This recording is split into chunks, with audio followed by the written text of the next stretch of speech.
의료와 윤리라는 책을 쓰신 분이시고요. 여기 공저에도 동성애 과연 타고난 것인가 라는 책도 쓰신 분이십니다. 이명준 원장님을 소개해드리겠습니다.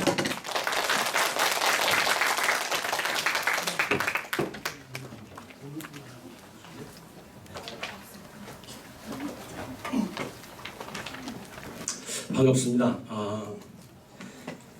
생명경애 클럽 제가 몇 번 들어봤는데 이렇게 저희가 강의를 요청받고 더 관심을 갖게 됐습니다. 그래서 슈바이처 박사, 저도 슈바이처 박사를 되게 존경합니다. 그리고 의과대학을 들어오게 된 이유 중에 하나도 슈바이처 박사가 들어있다고 또 얘기할 수 있습니다. 저는 여기 비슷하지만 좀 밑에 성상생명윤리연구소 있잖아요. 우리 한국의 슈바이처럼 장기려 박사라고 아십니까? 예, 그분의 호가 성산이에요. 그래서 그 호를 따서 생명윤리연구소를 운영하고 있습니다. 그래서 제가 거기 부소장인데 거의 똑같습니다. 근데 단지 하나 다른 거, 여기는 이제 자기를 부정하고 헌신적으로 봉사하는 단체고, 저희들은 이제 생명윤리에 대해서 공부하고 또 교육하고 또 우리 국가 정책에 이제 그런 거를 반영합니다. 예. 제가 여기 크리스찬들만 다 보이시는 줄 알았는데 저는 크리스찬이에요. 그래서 또 반가웠었어요. 또 강의 내용도 제가 크리스찬들에 집중된 강의가 있고 또 우리 크리스찬이 아닌 우리 분들을 대상으로 할 때 되는데, 오늘 크리스찬 기독교 그걸로 다 알고 왔어요. 그래서 제가 강의가 기독교 중심적으로 이렇게 돼 있을 겁니다. 혹 여기 우리 예수님 안 믿으신 분 있으시면 이런 게 기독교 정신에 저런 게 있구나 하고 같이 한번 보는 알아보는 시간이 됐으면 좋겠습니다. 제가 기도하겠습니다. 잠깐 기도하겠습니다. 하나님 아버지 감사합니다. 주님의 사랑으로 저희들이 주님의 자녀가 되었고 또 주님의 사랑을 가지고 이 땅에서 소금과 빛의 역할을 하며 살아갑니다. 하나님, 또 60여 년 전에 우리 생명경애 클럽을 이 땅에 만들어 주시고 또 그리스도의 사랑으로 세상의 빛과 소금의 역할을 감당하며 주의 사랑을 전하게 하신 것 감사합니다. 여기 모인 모든 주의 자녀들 주의 사랑을 잘 아버지 하나님 세상에 전파하는 귀한 사역 잘 감당케 하여 주시고, 또 맡은 그 자리에서 하나님 많은 사람들에게 사랑과 또 모든 이 세상을 밝게 하는 역할을 잘 감당케 하여 주옵소서. 예수님 이름으로 기도합니다. 아멘. 기도하고 시작 안 하나요? 하죠? 예. 시간을 제가 얼마 쓸 수 있을까요? 2시간? 네, 좋습니다. 중간에 제가 이제 그 생명윤리가 좀 딱딱하고 재미가 없어가지고 좀 재밌게 합니다. 재밌게 해서 좀 많이 불려다녀요. 이렇게 저런 사람도 있고 해가지고 코미디언은 아닌데 그냥 지겹지 않게 해드리려니까, 혹 제가 봐서 눈이 감기는 사람이 있다 그러면 그냥 바로 거기서 이렇게 클로즈 할게요. 그냥 그렇게 하겠습니다. 부담 갖지 마시고 눈 번쩍 뜨고 서로 예의를 지켜주시면 되겠습니다. 제가 조교에서 감사한데요. 요 책 있잖아요. 요 책은 제가 2013년에 이제 냈습니다. 그 전에 이제 제가 컬럼을 계속 쓰고 있는 글을 쓰는데 그걸 모아놨다가 냈어요. 저거는 이제 베스트셀러는 아니에요. 베스트셀러는 아니고 스테디셀러라고 그러는데, 스테디셀러. 이제 제가 내고 나서 한 번도 이 판권에 대한 주장을 한 번도 못했어요. 돈 10원도 받아본 적이 없어요. 왜냐면 너무 좋게 팔려서. 그래서 이 출판사 이 사장님한테 얘기하니까 원장님 이런 책이 좋은 책이래요. 왜 그랬더니 일주일에 한두 번씩 꼭 나간대. 그래요. 그래서 계산했더니 1년에 50몇 주밖에 안 되잖아요. 그리고 별로 안 되고 2014년도에 언제 조선일보 한번 났어요. 뭐 의전원들 이제 뭐 이렇게 준비하는데 추천책 그래서 한번 확 나갔거든요. 드디어 때를 만났구나 했더니 그때만 만났습니다. 그때만. 그래가지고 요새는 이렇게 쭉 가다가 20살 되면 조금 올라갔다 내려오릅니다. 그래서 이 책은요. 우리 강윤성 원장님이 이제 또 읽어주시고 또 추천해서 감사한데, 그냥 읽으시기 편하죠. 중학교 2학년 수준에 정도 맞춰 놨어요. 이렇게 수준을 일부러 좀 낮춰서 좀 편하게 읽게 해드리고 이제 했는데, 여러분도 한번 꼭 읽어보시면 좋으실 것 같아요. 그리고 혹 봤을 적에 쟤는 정말 비유주적이다, 그냥 좀 이상한 애다 그러면 선물을 해주세요. 그럼 아주 딱 맞습니다. 선물 받으셨어요? 자, 그럼 이제 강의를 들어가겠습니다. 이렇게 강의하다가 이렇게 궁금하거나 질문 있으면 아무 때나 해도 좋습니다. 이렇게 편하게 갔습니다. 자, 우리 오늘 윤리인데요. 윤리라는 게 뭘까요? 윤리는 우리 사람이 마땅히 지켜야 될 것을 도리를 윤리라고 합니다. 그럼 의료윤리는 뭐냐? 우리 의료인들이 지켜야 될 도리를 갖다 이제 의료윤리라고 합니다. 왜 의료윤리가 왜 필요하냐? 저는 의료윤리를 학교 다닐 때 배워보지를 못했습니다. 그리고 이제 요걸 배운 거는 우연치 않게 시국적인 것 때문에 제가 배우게 됐어요. 여러분들 여기 광우병 사태 아세요? 그때 이제 광우병이라는 게 있었어요. 그때 한 10여 년 됐나요? 그때가? 근데 그걸 봤는데 왜 의사 선생님이 가운 입고 와가지고 다 죽습니다 그러더라고요. 깜짝 놀라서 다 죽나 보다. 그래가지고 근데 봤는데 이 뭐가 안 맞는 거예요. 확률이 너무 작은 거야. 그래서 의사가 저렇게 얘기하면 안 되는데 의사는 과학적 근거에 대해서 정확한 수치를 가지고 얘기를 해야 되잖아요. 응? 우리 몇 년 전 메르스 알죠? 메르스가 이제 결국 하다 보면 처음에는 이제 심리전을 시작했잖아요. 응? 그러다가 수학을 했다 과학으로 끝난단 말이에요. 의사가 저러면 안 되는데 저런 건 잘못된 것 같다. 올바라 저거 잘못됐다고 얘기할 사람이 없나? 근데 아무도 얘기할 수 없을 것 같아. 나도 이렇게 보는데 그때 너무 막 광원 나와서 난리가 났어가지고 내가 뭐라고 얘기를 하고 싶은데 얘기를 못 하겠어. 그래서 저 윤리가 뭘까 하면서 관심을 갖게 됐어요. 그러면서 또 저한테 다가온 문제들이 이제 임상에서 여러 가지 이제 의사니까 접하는 물 갈등들이 있는 거예요. 이거 해결할 수가 없는 거예요. 그래서 답답한데 물어볼 수도 없고 창피하고 그래서 혼자 공부를 하게 됩니다. 이제 그러면서 하다 보니까 이런 위치까지 오게 됐습니다. 저에게 의료윤리를 사자성어로 말하다 그러면 역지사지를 얘기합니다. 최소한 또 남한테 피해 주다 좀 나도 피해받지 않기 위해서 배우는 게 윤리입니다. 그리고 영어로 한마디로 해봐라. 리스펙트입니다. 배려해 주는 겁니다. 남을 배려해 주는 겁니다. 내가 배려받기 위해서는 남을 배려해 주는 겁니다. 이게 아주 기본이라고 생각하시면 됩니다. 또 이제 의료를 하는 입장에서는요. 또 중요한 게 그리고 환자가 없으면 안 되잖아요. 환자의 자율성, 자기 결정권을 소중하게 생각해 줘야 됩니다. 환자를 소중하게 생각하지 않을 적에 우리가 존중받지 못합니다. 또 하나는 왜 의료가 필요하냐? 의사들이 우리 교수는 교수답고 의사는 의사답고 이런 걸 말하거든요. 이제 전문 직업성이라고 그러죠. 프로페셔널리즘이라고 합니다. 내가 전문적 지식과 윤리적 기준을 가지고 내가 어떤 사안을 봤을 때 판단하고 행하는 모든 예절도 좋고 에티켓도 좋고 의사다움이라고 표현하면 되겠어요. 이런 것이 기본이 된 것이 윤리입니다. 이 기준이 없을 때는 자기 마음대로 어떻게 기준이 없잖아요. 그래서 필요한 것입니다. 자, 이 윤리와 윤리학은 좀 다르죠. 윤리학은 이제 학문을 보는데 이제 철학의 한 학문을 보시면 됩니다. 그리고 또 이 윤리학은 이론 윤리, 형이상학 윤리와 응용 윤리 두 가지로 나누죠. 근데 이 의료 윤리, 생명 윤리는요 실천 윤리에 속합니다. 응용 윤리에 속하죠. 도덕과 윤리의 차이는 뭐냐? 비슷합니다.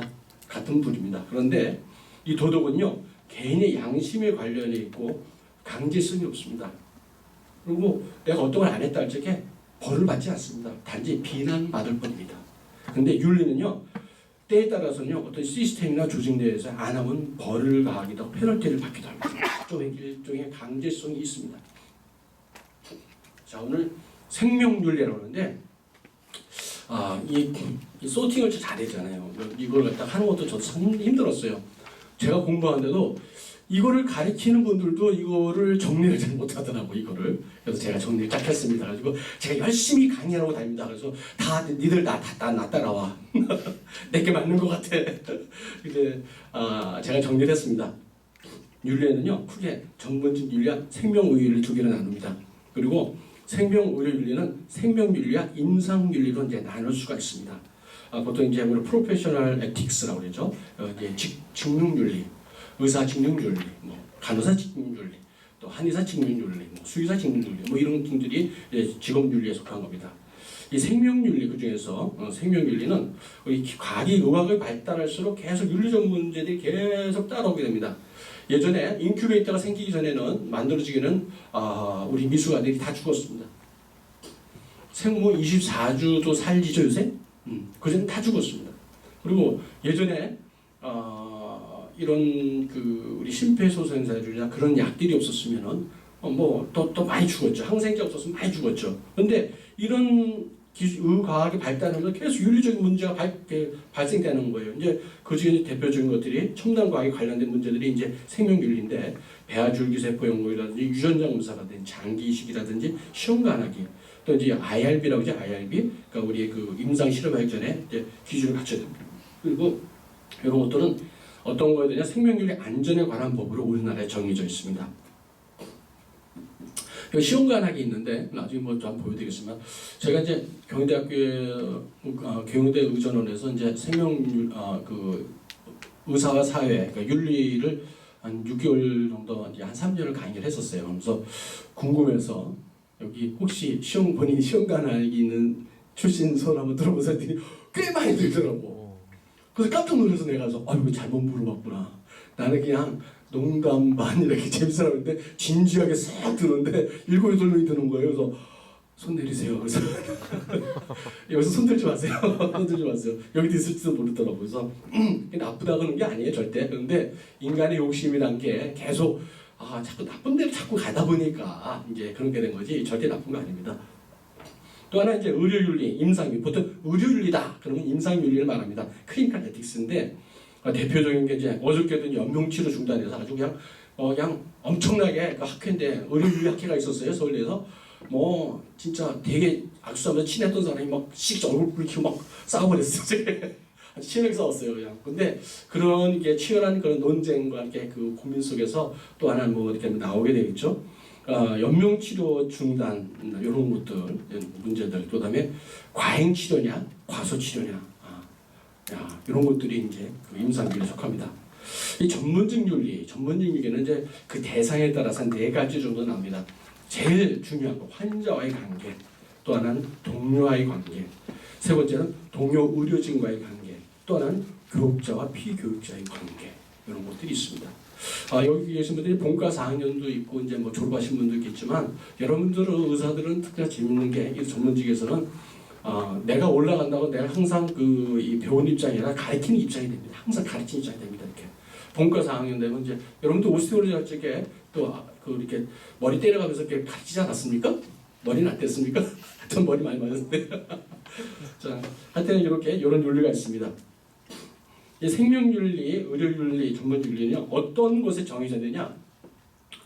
생명윤리는 우리 헬싱키 선언이라는 그 선언에 이제 딱 적혀 있습니다. 그리고 우리나라에서는 생명윤리와 인권의 보편선언, 이건 이제 유엔에서 한 거죠. 우리나라에는 밑에 거 생명윤리 안전에 관한 법률과 시행령, 시행규칙, 요게 이제 다 들어가 있습니다. 생명윤리는요, 최소한도 요것만큼 하지 마라. 요것만큼 하지 마라. 다른 건 해도 요것만큼 하지 마라. 그래서 최소한의 것만 법으로 정해놓은 것이 이제 생명윤리에 속한다. 생각하시면 되겠습니다. 왜냐면 과학이 자꾸 발달하니까 어떤 건 하고 어떤 건 하고 어떤 건 하고라고 이렇게 정해놓을 수가 없어요. 그래서 요것만큼은 하지 마라. 요것만큼 하지 마라.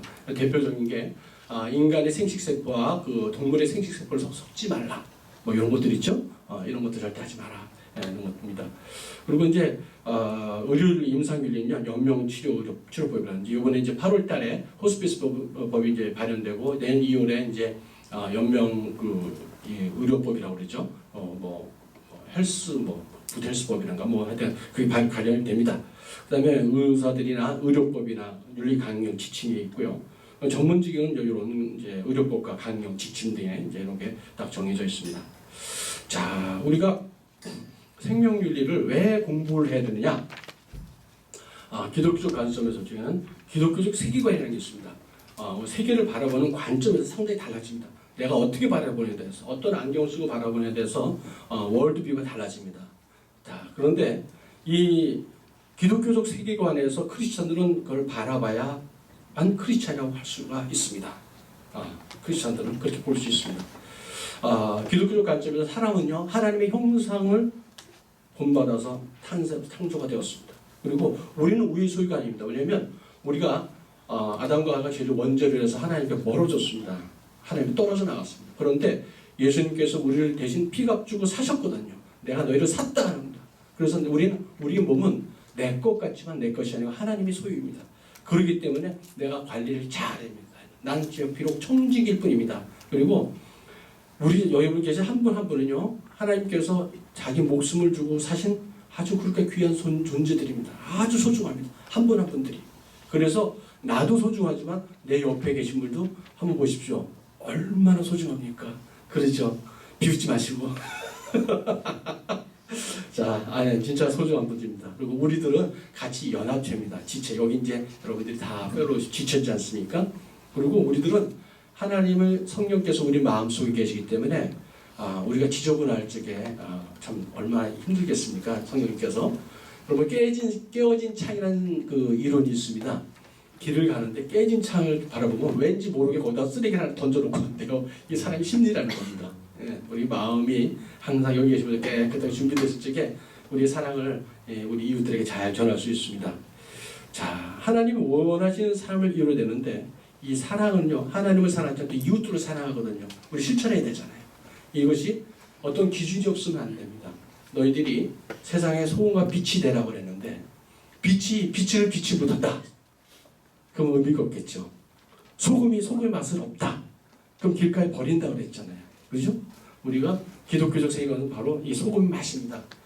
기독교적 세계관을 가지고 세상을 바라보고 그 사랑을 전해야 됩니다. 그러지 않으면 이제 크리스찬이라고 할 수는 없는 것입니다. 소금의 빛의 삶을 살아야 됩니다.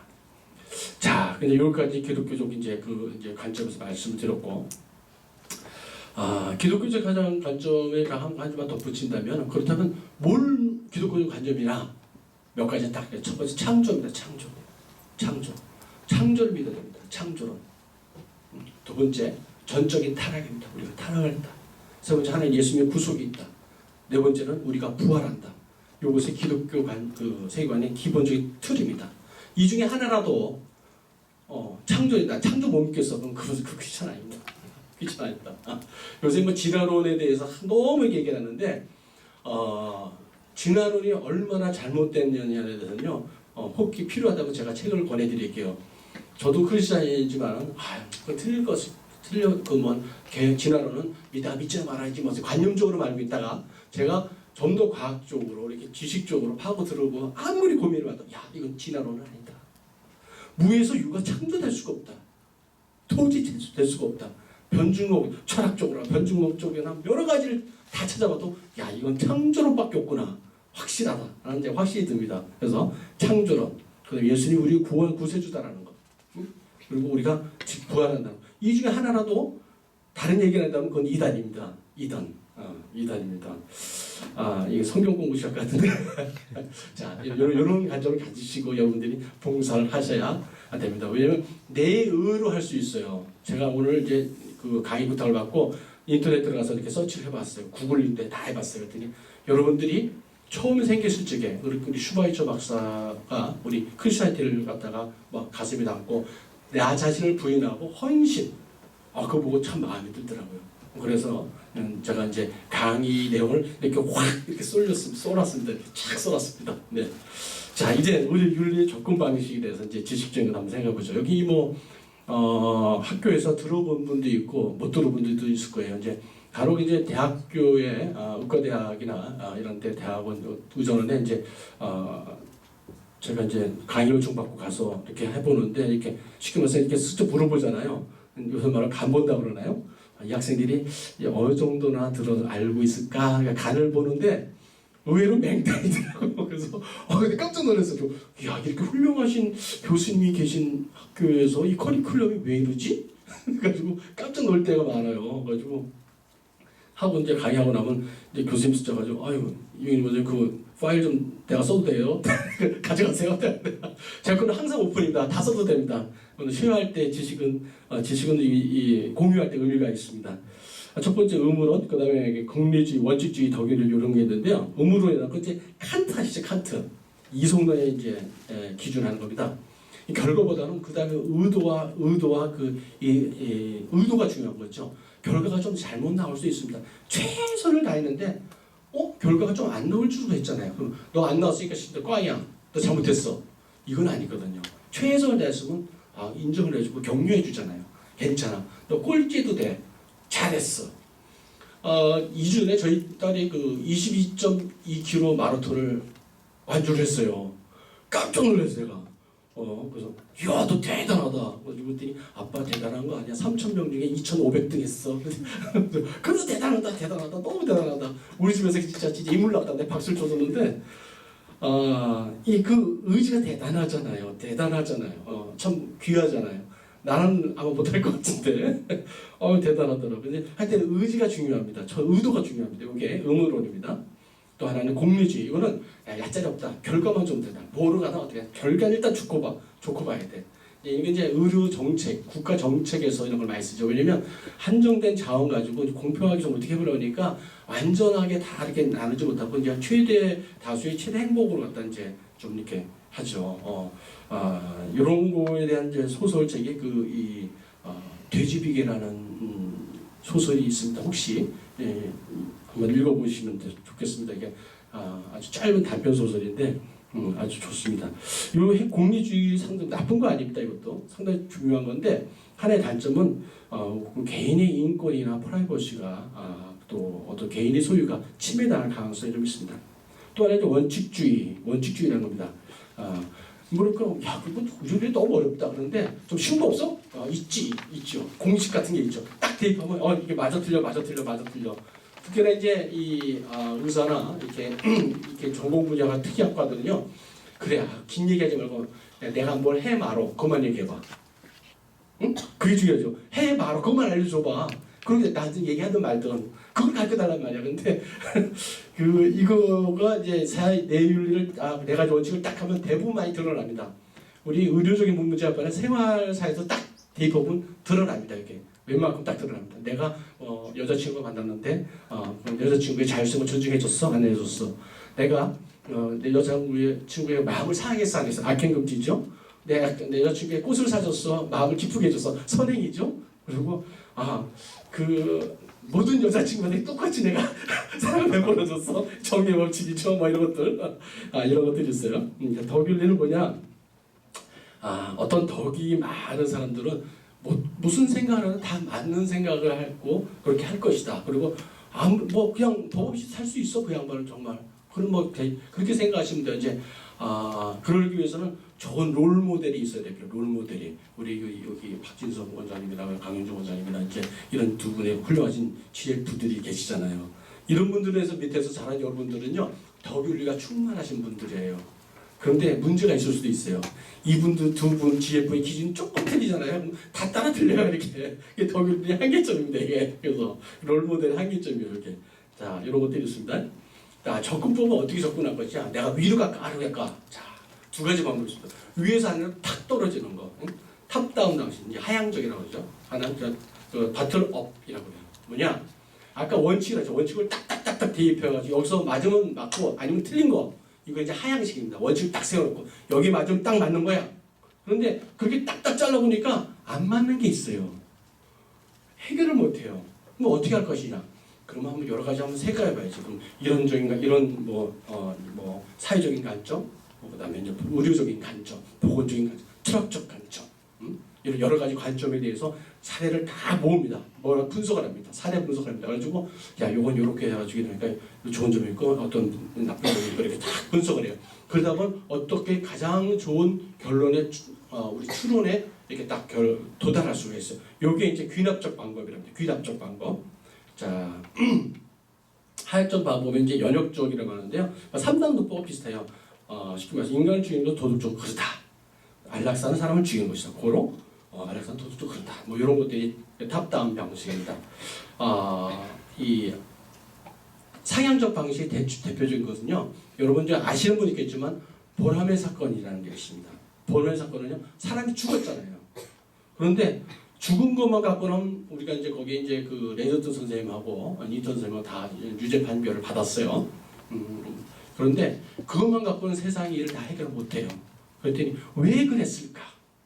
보호자의 입장, 의사의 입장, 사회 전체의 질서에 대한 입장, 윤리적인 입장 다 했더니 우리가 뭔가 이 대책을 해야겠구나. 그 결과가 바로 연명치료법이라고 이제 법을 만든 겁니다. 그것 때문에. 자, 우리 대표적인 윤리 사건들을 한번 보면서 이제 한번 살펴보죠. 생명윤리 제일 대표적인 뉴렌베르그 강령이 있고요. 벨몬트 리포트, 우리나라 황우석 사건이 있습니다. 이게 세 가지 거의 그 비윤리적인 종합 세트입니다. 종합 세트. 그래서 이제 많이 이렇게 알려집니다. 의료윤리, 임상윤리에 대해서는요, 우리 의과학이 발달해서 윤리적인 문제가 발달한다고 그러잖아요. 심장이 시작해서 안락사, 보람의 사건, 여기 세브란스병원의 김할머니 사건, 뭐 이런 것들이 이제 문제되고, 전문직 윤리에서는 이제 리베이트라든지 쌈벌어진 진료실내 성범죄라든지 뭐 이런 것들이 있습니다. 자, 윤리 네 원칙 요거는요, 지금도 살아 있습니다. 이 비첨과 찰드리스 이 두 교수가 살아 있는데, 이분이 쓴 책이 나온 네 가지 원칙이 이렇게 받아들여지고 있습니다. 간단히 살펴보면요, 자율성 존중 원칙은요, 개인은 누구나 자기 일을 결정할 자율권을 갖고 있고 타인에게 피해주지 않으면 누구도 침해받을 수 없다. 그리고 진료 현장에서는 informed consent라고 그러죠. 충분하게 설명을 해주고 이해시켜라. 이런 것들이 있습니다. 그러기 위해서는 정보가 공개해야 되고 정보 동의를 획득해야 되고 사생활을 보호해줘야 되고 이런 것들이 이제 자율성 존중 원칙에 들어간 요소들입니다. 해악 금지, 이건 남한테 피해를 주는 의술을 하지 마라. 여러분들 이제 우리 강윤준 원장님이 저한테 질문을 아까 페이스북으로 해오셔서 갑자기 오셔서 내가 해결할 수 없는 문제 중에 하나인데 중간에 강의도 좀 하겠습니다. 의료봉사에 대한 어떤 견해를 좀 얘기해달라고 그러는데, 여러분들이 의료봉사를 많이 하죠. 저도 이제 학교 다닐 적에 의료봉사를 많이 다녔습니다. 다니고 최근까지도 해외 선교를 이제 계속 쭉 다녔었습니다. 해마다 다녔었습니다. 그런데 지내고 나니까요, 좀 저를 윤리다니고 돌아보니까 내가 남을 도와주는 선의가 있는데 내가 능력이 부족하니까 그게 너무 미안하더라고요. 그죠? 많이 도와주고 싶은데 내가 아는 게 없고 또 해줄 게 없어. 그럼 어떻게 해야 될까요? 하지 말아야 됩니다. 하지 말아야 됩니다. 괜히 아는 척 하지 말아야 됩니다. 여러분의 한계를 아셔야 됩니다. 이런 부분을 좀 아셨으면 좋겠습니다. 또 직역간에 이런 일들이 많이 발생합니다. 직역간에서 내가 할 수 없는데, 내가 치과에 대해서 스케일링을 할 수 없는데 요새 뭐 의사들 그래서 목과에서 여기 쌓아부터 그러니까 내가 스케일링 하겠다 막 그런 분도 있으세요. 그리고 또 이제 목과에서는 아니 그런 거를 우리 그 현대 의학에서만 배운 건데 그걸 또 좀 해야겠다 이렇게 하고 있어요. 그건 서로가 아닌 거예요. 선의가 있다고 살 수 있는 게 아니에요. 자기가 할 수 있는 걸 잘하는 것이 윤리적인 의사이고 윤리적인 직종입니다. 그걸 잘 알아야 됩니다. 선행의 원칙은요, 악행의 원칙이 좀 넓은 개념입니다. 이건 파터널리즘이라는 이런 개념이 있는데요, 부권주의 또는 온정적 간섭주의라고 그러죠. 여러분도 어릴 적에 아빠나 엄마가 뭐 할 적에 야 이거 먹어봐, 너한테 좋아, 맛있어. 근데 실제 먹어보니까 뜨겁고 맛도 없고 맵기만 하더란 말이야. 근데 또 그런데 막상 그게 좋은 거예요. 이건 그리고 또 이렇게 빨갛게 달군 뭐 냄비라든지 뜨거운 걸 맞으면 다 뒤니까, 옛날에 연탄 이게 화로가 있었어요. 절대 이거 만지지 마 그랬더니 궁금해서 한번 만져보잖아. 고개를 꼭 만져보잖아. 그래서 뒤로 이러고 이렇게 군대 갖고 다니죠. 이렇게 맨날. 근데 그렇게 할 수 있는 건 뭐냐면은 아빠나 엄마가 제일 잘 알기 때문에 그런 거예요. 예전에는 의사 선생님이 제일 많은 지식을 갖고 있었어요. 정보에 비대칭이 없었단 말이에요. 요새는 막 저한테 와가지고 의사 선생님 네이버 이런 거 있는데 맞게 틀리게 OX 되게 막 그런 식으로 저한테 묻는 혼자들이 있어가지고 상당히 난감합니다. 그래서 제가 그때는 당신 위키피디아는 보고 왔어요? 딱 그래가지고 영어로 된 거 읽어봤어? 그래가지고 제가 이제 이렇게까지는 안 해요 내가. 근데 점점 이렇게 그 다 맞는 얘기는 아닙니다. 이렇게 제 얘기 들으시고요. 궁금하면 저한테 물어봐요. 제가 알려드릴게요. 제가 모르고 있으면 제가 공부해서 알려드릴게요. 그거 다 믿지 마세요. 근데 뭐 별의별 얘기를 다 듣고 오세요. 특히나 뭐 제가 있는 동네가 이제 중국인 교포들이 많이 사는 동네인데 아주 중국에 있는 민간 교포까지 갖고 돌아가지고 이제 머리가 아파 죽겠어요. 자, 하여튼간에 이제 선행은 그런 겁니다. 이제 의사들이 제일 잘 알기 때문에 제일 좋은 걸 인도해 줄 거다. 그러니까 이제 어떤 수술이나 어떤 건 결정을 할지 선생님이 제일 좋은 거 아니에요. 선생님이 결정을 해주세요. 선생님과 의사들한테 전적으로 맡겨버리는 듯한 그런 행위가 이제 선행의 원칙입니다. 정의 원칙은요, 이게 righteousness하고 wrong의 문제가 아니고 이거 fairness 문제다. 의료자원은 항정돼 있는데 어떻게 하면 공평하게 정의롭게 이렇게 나눠질 수가 있느냐, 이거의 문제입니다. 이걸 갖다 이제 이게 옳으냐, righteousness, 의롭냐, wrong이냐 이것은 아니고 fairness의 문제, fairness의 문제. 되게 쉽게 말해서 영화기는 많은죠. 뭐 어떤 그 경찰관이 강도를 쫓는데 강도에게 총을 맞았어요. 그리고 이제 그런 와중에 이 강도가 총을 쐈는데 이 경관은 총을 맞고 강도는 약간만 다쳤어. 근데 단장 수술하면 강도가 살 것 같아. 근데 누구부터 할 거냐? 수술방은 안 났대. 근데 누구부터 살릴 것이냐? 뭐 이런 것들 아무튼 뭐 이제 그 극한 상황이 때 많이 있습니다. 뭐 이런 것들이 저한테 정의원칙 생각했습니다. 뉘른베르크 강령, 세계 2차 대전을 그 독일이 일으켰지 않습니까? 뉘른베르크 여기는요, 전범 재판이 일어난 도시가 뉘른베르크 도시입니다. 그때 이 전쟁 재판에서 의사들이 많이 재판받고 이제 사형도 당하고 이렇게 징역도 당했는데 이 의술이요 올바른 규칙 우리의 가치와 기준과 윤리적 기준을 저버리게 되면요 아주 무서운 일을 하게 됩니다. 우리 죽음의 천사라는 조셉 맹겔레라는 의사가 있었습니다. 그 다음에 요 뒤에 있는 사람들이 있는데 이 사람들이 우리 마루타 들어보셨죠? 일본 사람들이 실제로 우리나라 사람들은 뭐 많이 안 죽은 많이 실험 대상이 안 되는데 중국 사람들하고 베트남 사람 이런 사람들이 많이 다녔다고 하더라고요. 이 사람들이 이제 인체 실험을 한 거예요. 근데 이 사람들은 끝끝내도 자기가 확신범이라고 그러죠. 나는 인류를 위해서 했고 난 정당했다고 전혀 반성 안 하고 교수형에 교수형 당하는 의사도 있었어요. 근데 이런 일들이 있고 나니까 이건 하지 말자. 우리 전 세계가 우리 약속을 좀 하자 하는 게 이제 뉘른베르크 강령입니다. 이런 내용은요. 우리 인간에게 자발적 동의가 없이는 인체 실험을 절대로 하지 말자. 그리고 인간에게 이익되는 실험만 해야 되겠고 우리가 이제 임상 실험할 적에 전임상 실험에 동물 실험 먼저 하잖아요. 동물 실험 먼저 해보고 그다음에 그 사람한테 하게 됐다. 자, 이런 것들이 인체 실험에 관한 것들이 나옵니다. 과연 이제 요게 나오는데 요 조셉 맹겔레는 이 사람입니다. 그리고 731부터 조견 조사진은 사람을 맞지도 안 하고 그냥 생사람을 저기 잡아째고 있었습니다. 저렇게. 그리고 재판하는 과정이고요. 인체 실험하는 그 사진들입니다. 이 맹겔레라는 사람은요. 편하게 좀 재미있게 좀 해드릴게요. 이런 걸 좀 들어야 재밌지, 그죠? 어떤 실험을 했느냐? 진짜 인간의 그 탐욕과 호기심, 과학적 호기심, 그거는 욕망은요 끝도 없는 것 같아요.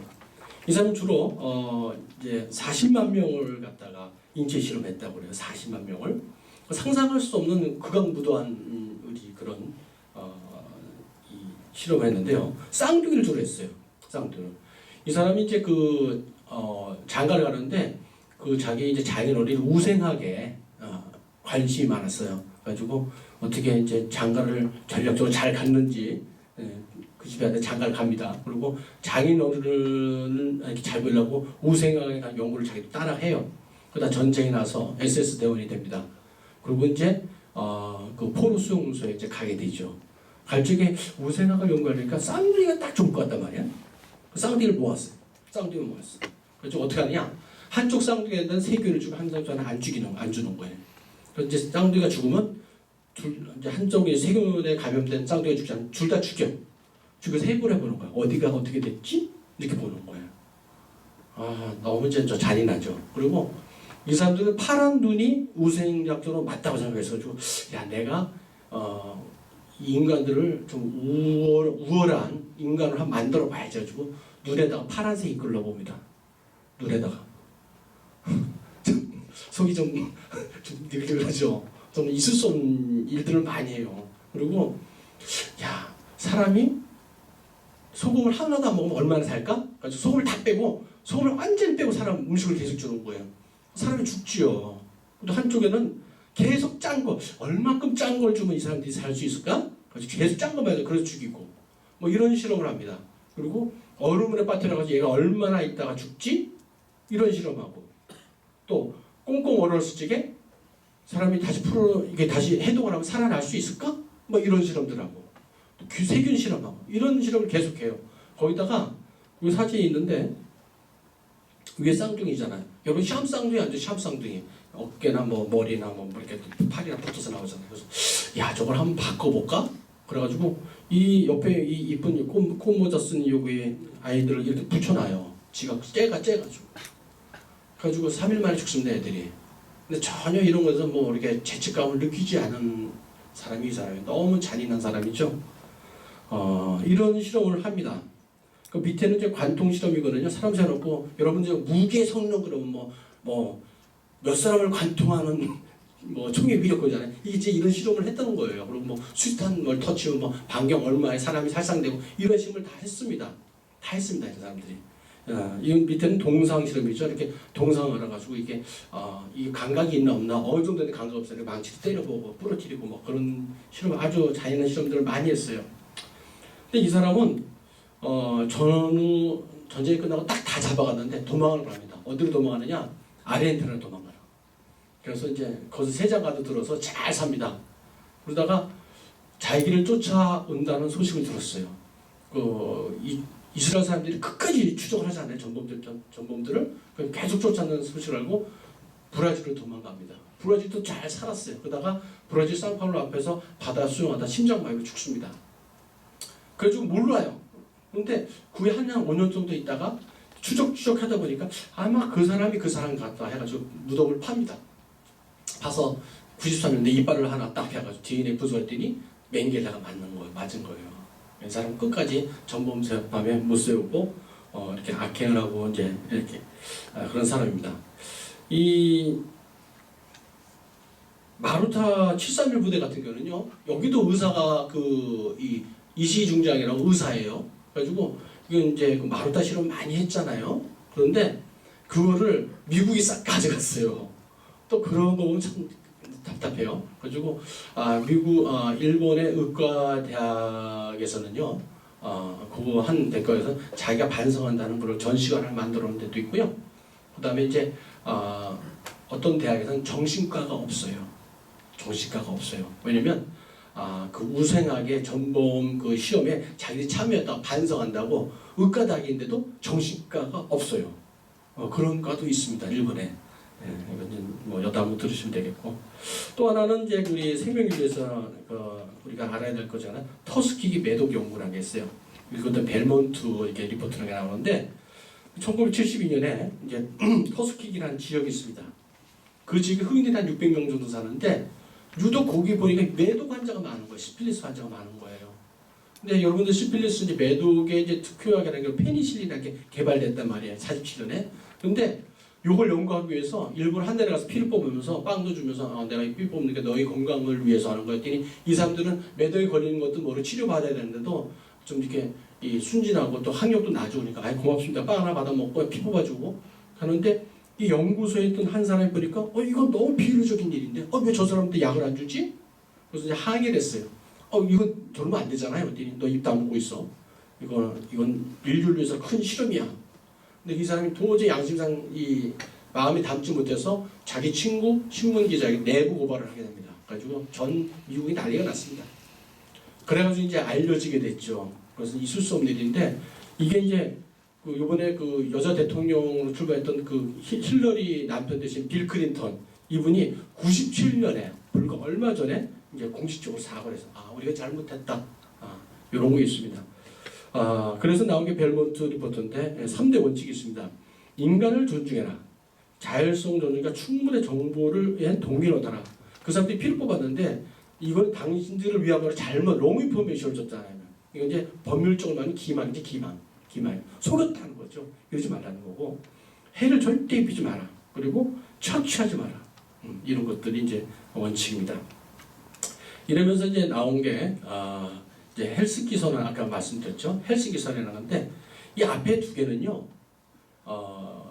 뉘렌베르크 강령이나 이 터스키 벨몬트 리포트는요.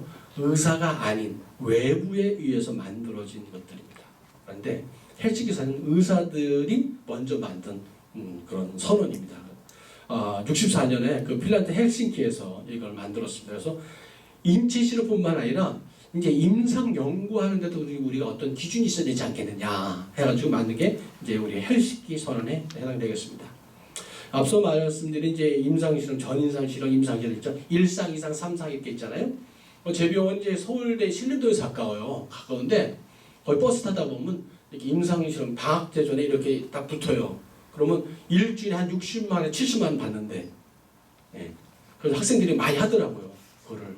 그래서 야 저거 해도 되나 하는 생각 됐는데 아까도 이제 말씀드렸지만 모든 임상실험은 동물실험 먼저 한다고 그러잖아요. 전임상실험입니다. 그 다음에 1상. 보통 그 학생들이 1상에 들어가나 봐. 건강하지. 그 사람들이 무슨 병이 있겠어. 애들이 싱싱한데. 그냥 진짜 쇠를 씹어 먹어도 씹어 먹겠는데 그 나이에. 그 튼튼한 사람들아. 근데 1상에 해당되는데 약을 투여하고 이제 부작용을 보는단 말이죠. 1상을 그냥 학생들이 많이 하더라고. 그래서 좀 의료스러운 것도 있어요, 제가. 그다음에 2상은 이제 이 자원하는 항자들. 가끔 이런 분들 있죠. 내가 이게 새로운 항암제가 개발됐다는데 그거라도 한번 써보고 싶은데 자원할게요.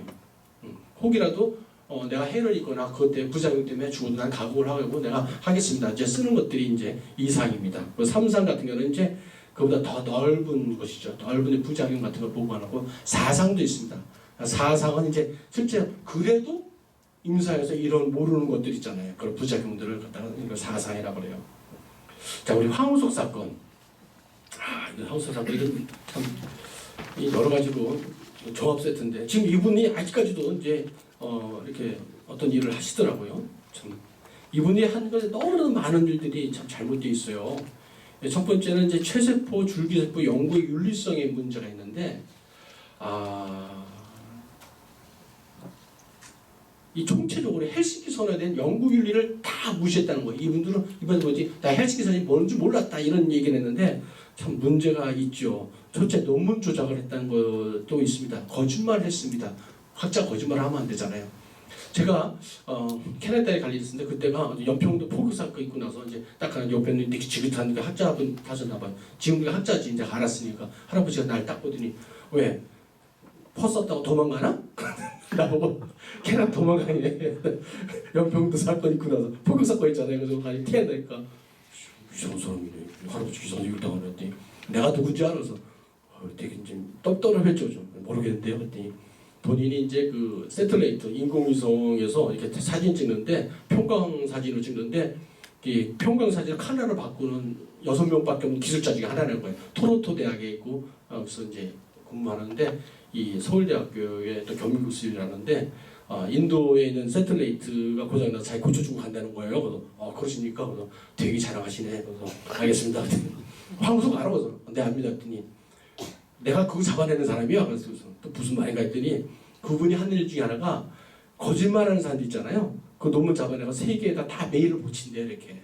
그 일을 한대요. 그래서 거짓말하면 안 돼. 그래서 네 그랬죠. 그리고 제가 9시간 동안 그분 상대 똑같이 하더라고요. 그래서 듣는다고 네네. 그 느낌 발음 안 하는데 이거 보니까 가끔 자꾸 그 할아버지가 생각나가지고 하여튼 이제 그런 일 중에 하나의 황우석 사건인데요. 착취라는 거예요. 착취. 왜 착취냐? 이분이 이제 이 난자가요. 이 체세포의 이제 난자의 난자와 체세포 핵을 섞는 거잖아요. 이게 우리나라 젓가락질 잘하는 사람이 참 잘합니다. 그게.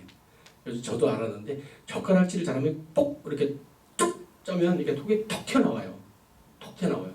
요거 잘할 수 있는 게 동양인들 젓가락 쓰는 사람들이 참 잘한대요. 요거를 별다른 기술이 없대 솔직히. 그래서 전기 지지감 줘가지고 성공하면 좋고 아니면 말고 그래가지고 한 번 성공하는데 한 200개에서 250개 정도 나간대 난자가.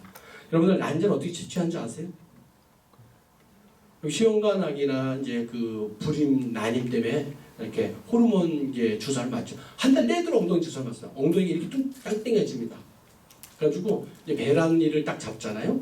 그럼 이제 그 애석에 써지라고 이제 탁 이렇게 호르몬이 올랐다 내려갔다 하면서 탁 배란이 팍 됩니다. 그때 여자의 그 질을 통해서 이렇게 바느질하는 여러분 얘네 할머니 그 대반을 아세요? 이렇게 뜨개질하는 거. 그만한 침을 이렇게 딱 찔러가지고 초음파를 보면서 난자까지 찔러 넣습니다. 그래서 흡입기를 넣어서 쭉 빨아내가지고 난자를 채취하죠.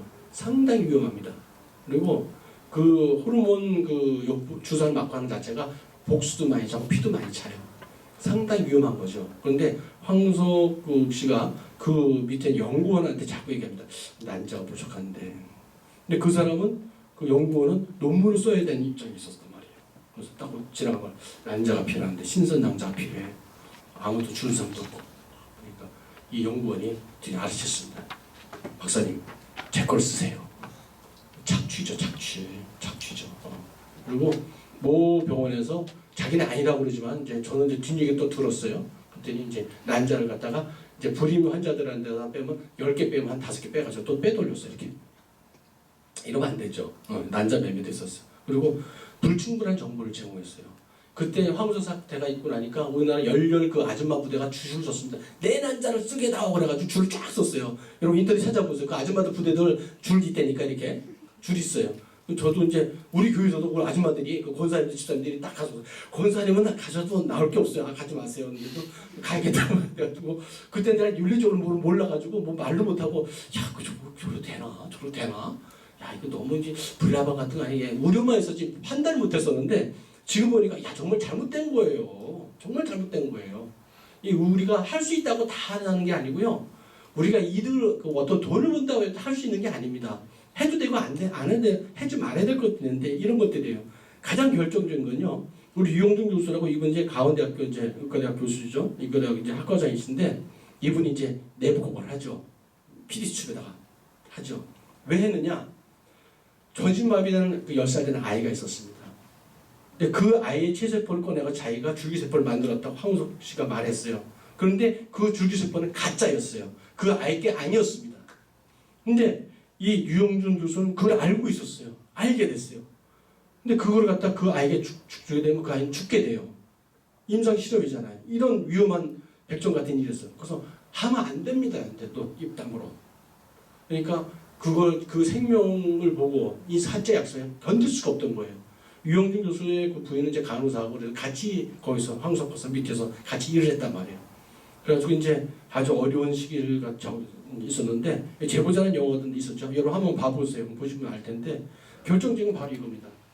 인간의 이 임상 실험으로 함부로 써서는 안 되잖아요. 이런 것들이 있습니다.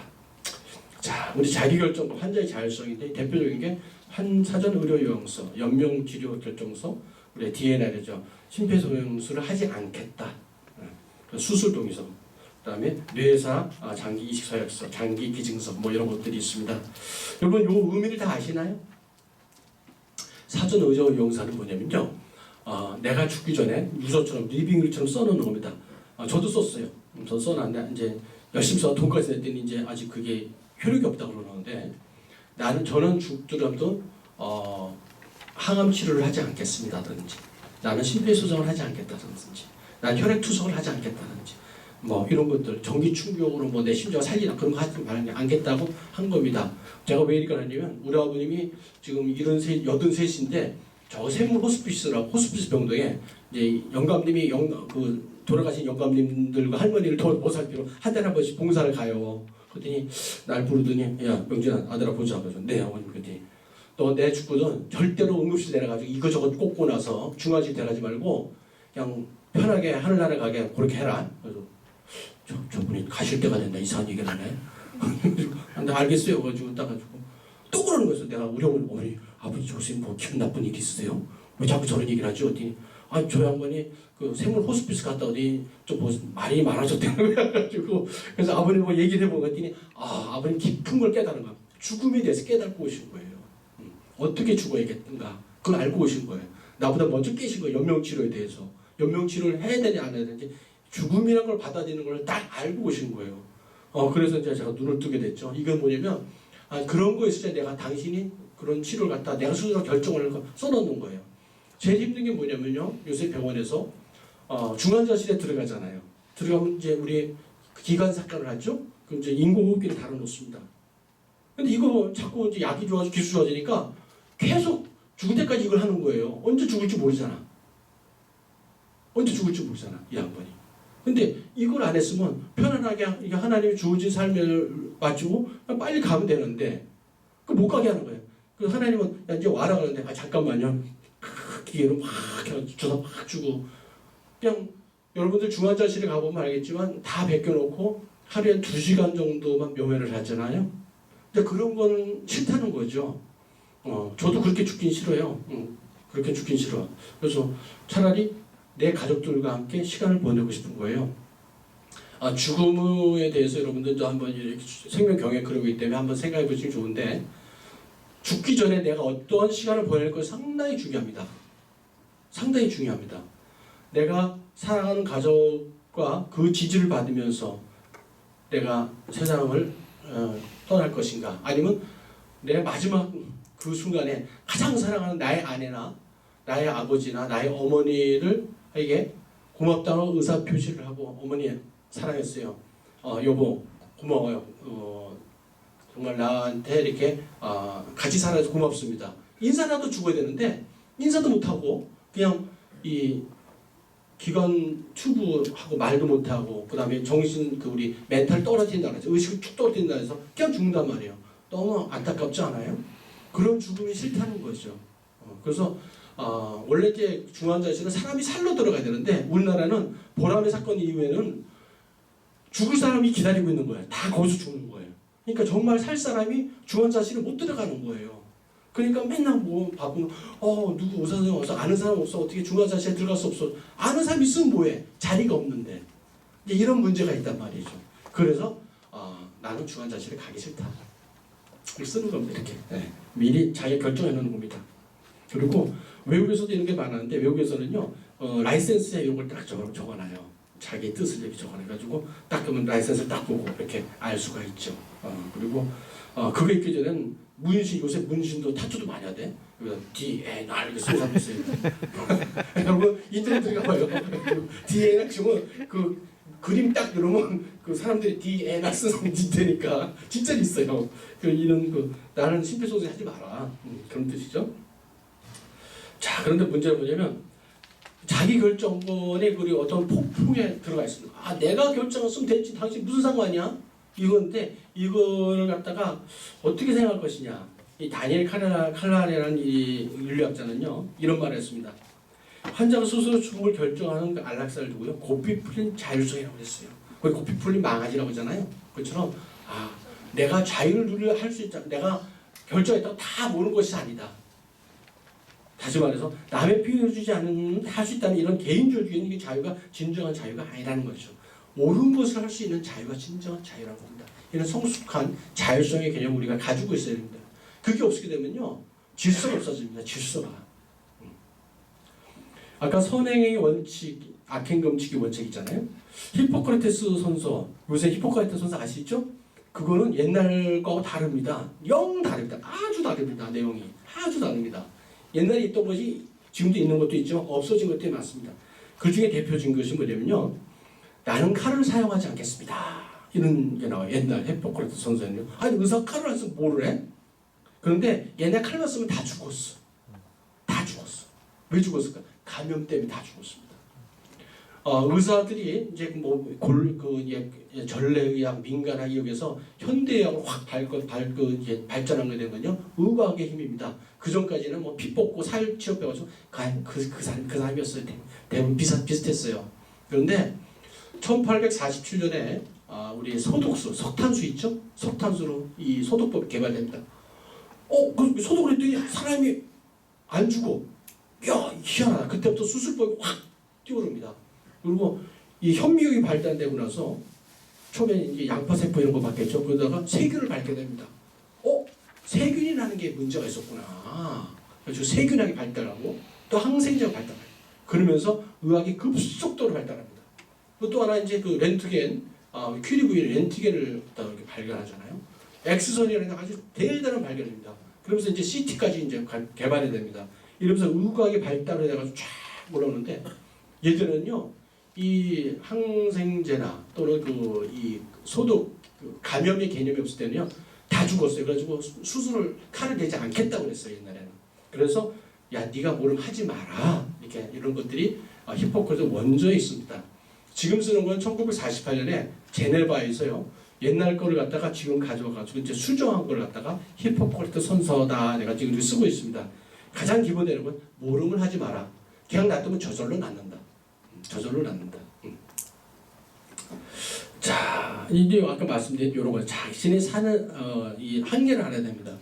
아까도 말씀드렸지만 여러분들 봉사를 나가라 할지 여러분들의 어떤 이 능력이 밖에 있을 적에 무리하지 마십시오. 절대 무리하지 마십시오. 그리고 아시는 그 위에 선배님이나 위에 선생님들한테 도움을 청하는 게 좋습니다. 또 악행 금지인데요. 여러분들이 또 이렇게 열심히 공부하시는 분이 참 대단하신 분들인데 옛날에 아스토레우스 프리치라는 사람은요, 더 시닝 닥터 이런 말을 했습니다. 의사 중에 가장 나쁜 범죄는요, 완전한 능력을 갖지 못한 때 의료행위라는 것이 가장 나쁜 죄라고 했습니다. 그래서 뭐라고 그러냐면 나는 더듬거리는 박애주의자보다는 능력 있는 악당한테 내 몸을 맡기겠다. 여러분은 어떻습니까? 저도 능력 있는 악당한테 제 몸을 맡기겠습니다. 버벅거리다가 저를 잡는 그런 박애주의자, 능력 무능한 의사한테 제 몸을 맡기지 않겠습니다. 그것도 이건 이제 이분법적. 그럼 뭐 악당만 대고 뭐 그럼 되냐 그게 아니라 박애주의적으로 마음도 가지고 그리고 능력도 갖춰라 이렇게 되겠죠. 이런 것이 가장 합당한 거겠죠. 예.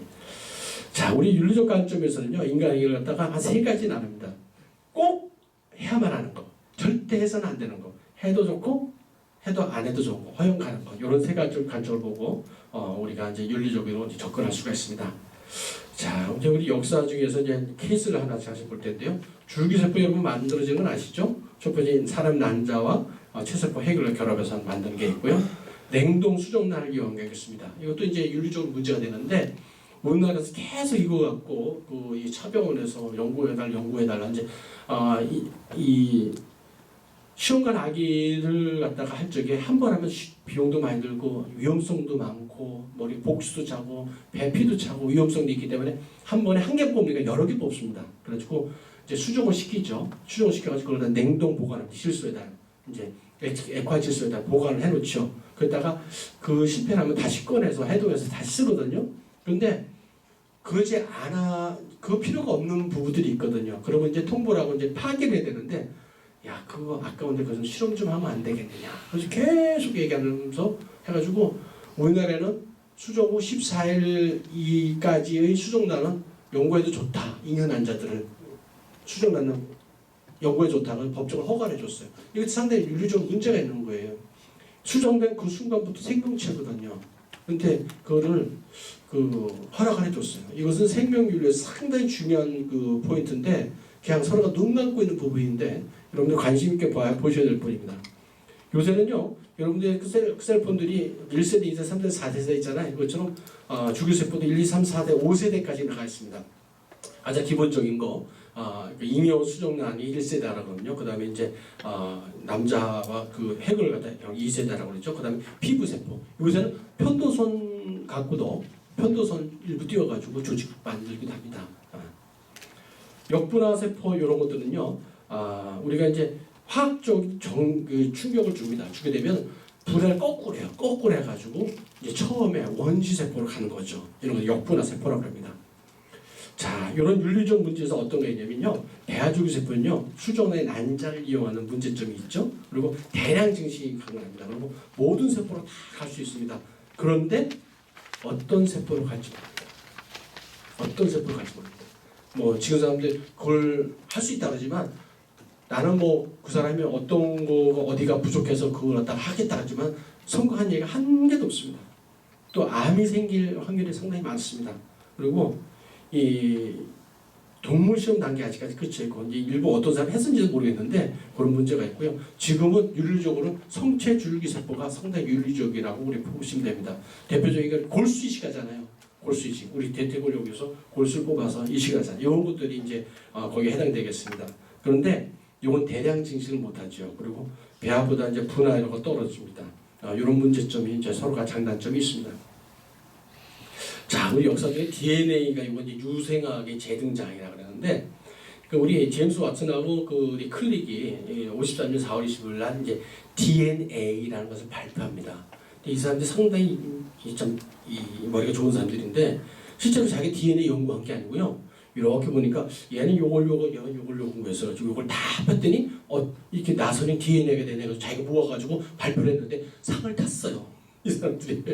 그래가지고 여러분들도 모아보세요. 이렇게 모아보세요. 이렇게 모아보면 뭐가 될지 모르지. 요즘에 어떤 꼬마가 모아서 피 한 방울로 그 판크레틱스 그러니까 췌장암 진단 기술을 100원 주고 할 수 있는 기술을 만들었다고 그러잖아요. 여러분도 한번 모아보세요. 이렇게 한번 모으면 될 때 이 사람들이 그런 사람들입니다. 근데 왜 우생학이라 그러냐? 우생학 뭡니까? 튼튼하고 뭐 잘생기고 여기 계신 분들은 우생에 해당이 없겠죠. 다들 잘생기고 이쁘단 말이야. 잘생기고. 근데 저처럼 이렇게 맨날 자가지고 제가 고등학교 졸업할 때까지 5번을 넘지 않았어요. 5번을. 그래서 공부를 열심히 했습니다. 왜냐면 맨날 앞줄이었어요. 그래가지고 졸 수가 없었어요. 졸 수가 없었어 내가. 그래가지고 공부를 잘했던 것 같아요. 하여튼 우생학은 이런 대표적인 게 옛날에 미국 가서 이민 정책을 갖다가 우생학을 했습니다. 그래가지고 자유여신상 앞에 보면 여기 섬이 하나 있어요. 그 섬에 모든 이민자들이 와가지고 그 섬에 머물면서 이제 통과되면 이제 상륙이 허가됐습니다. 그래가지고 거기서 이제 뭐 못 들어온 사람도 있었죠. 그리고 거세를 했어서 이제 그 이 부림 수술을 해버렸어요. 어떤 경우는 유전적으로 좀 떨어진다 그래요. 거세를 버렸어. 거세 말이야. 그리고 독일 사람들이 인종 청소도 했죠. 그리고 일본 사람들도 했어요. 일본 사람들도 2차 대전 그때까지만 하면요. 그 가게에서 그 집안 내에서 어떤 이제 기형이 나오거나 불구가 나오면요. 그 사람을 거세했습니다. 우리나라에서도 이제 나병 환자들, 소록도의 환자들, 나병에 대한 정확한 지식도 모르면서 강제 그 불임 수술을 했어요. 우리나라에도 했었어요. 이런 게 바로 우생학입니다. 근데 왜 이게 우생의 문제냐면요. 예전에 제가 장가 갈 때만 해도요, 뭐 이렇게 그런 거 안 맞는데 제가 이제 장가가 좀 있으니까 서로 건강 진단서를 주고 받더라고 이렇게. 예? 그래서 뭐 거의 이게 요새는요, 브리카 그래가지고 그 우리 안젤리나 졸리가 자기 유방을 절제했잖아요. 그래가지고 검사하니까 옛날에 유전자 검사 엄청 한 2천만 원 들었거든요. 요새는 20몇만 원이면 싹 다 한대요. 하니까 내가 집 앞과 집안에 만났는데 그러니까 우리 집에 시집 왔을 적에 유방이 걸릴까? 제가 우리 딸을 데리고 와 사는데 제가 위암이 걸릴까? 야 유전자 검사 좀 해보자. 교환한다는 거예요. 자 이런 문제가 있죠. 이러면 되겠습니까? 좀 이래서는 안 되는데 대표적인 게 이제 이 원래는 이게 유전자 검사를 우리가 이제 수정되고 나서 이제 이렇게 분할을 하잖아요. 근데 400이 이 정도 될 때는 한 개 정도 띄어도 이제 문제없이 이제 분화가 된대요. 그래서 띄어가지고 여기 이제 듀센병이라든지 클린펠터 이런 것들을 이제 진단하려고 그랬었는데 이런 거 갖고 다른 거 보세요. 딱 보니까 다른 게 또 보이거든. 이게 브라운 컬러인지 또는 눈이 뭐 이게 브라운인지 블랙인지도 알고 이런 거를 아는 정보들이 들어오는 거예요. 그리고 이제 우리 게놈제 이 지도를 다 만들었잖아요. 그러니까 여러 가지 정보가 다 보이는 거야 이렇게 돈이 보이는 거야 이렇게. 그러니까 이게 나쁜 짓을 자꾸 하게 되는 거예요 이렇게.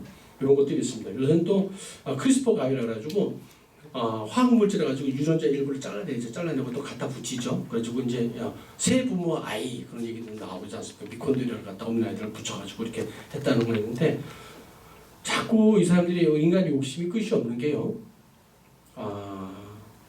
우리가 아까도 얘기했지만 우리 수정 체세포까지 물다 생식세포는 건들지 말자 그랬는데 생식세포를 자꾸 건들려고 자꾸 허가해달라고 계속 얘기를 하고 있습니다. 주장하고 있습니다.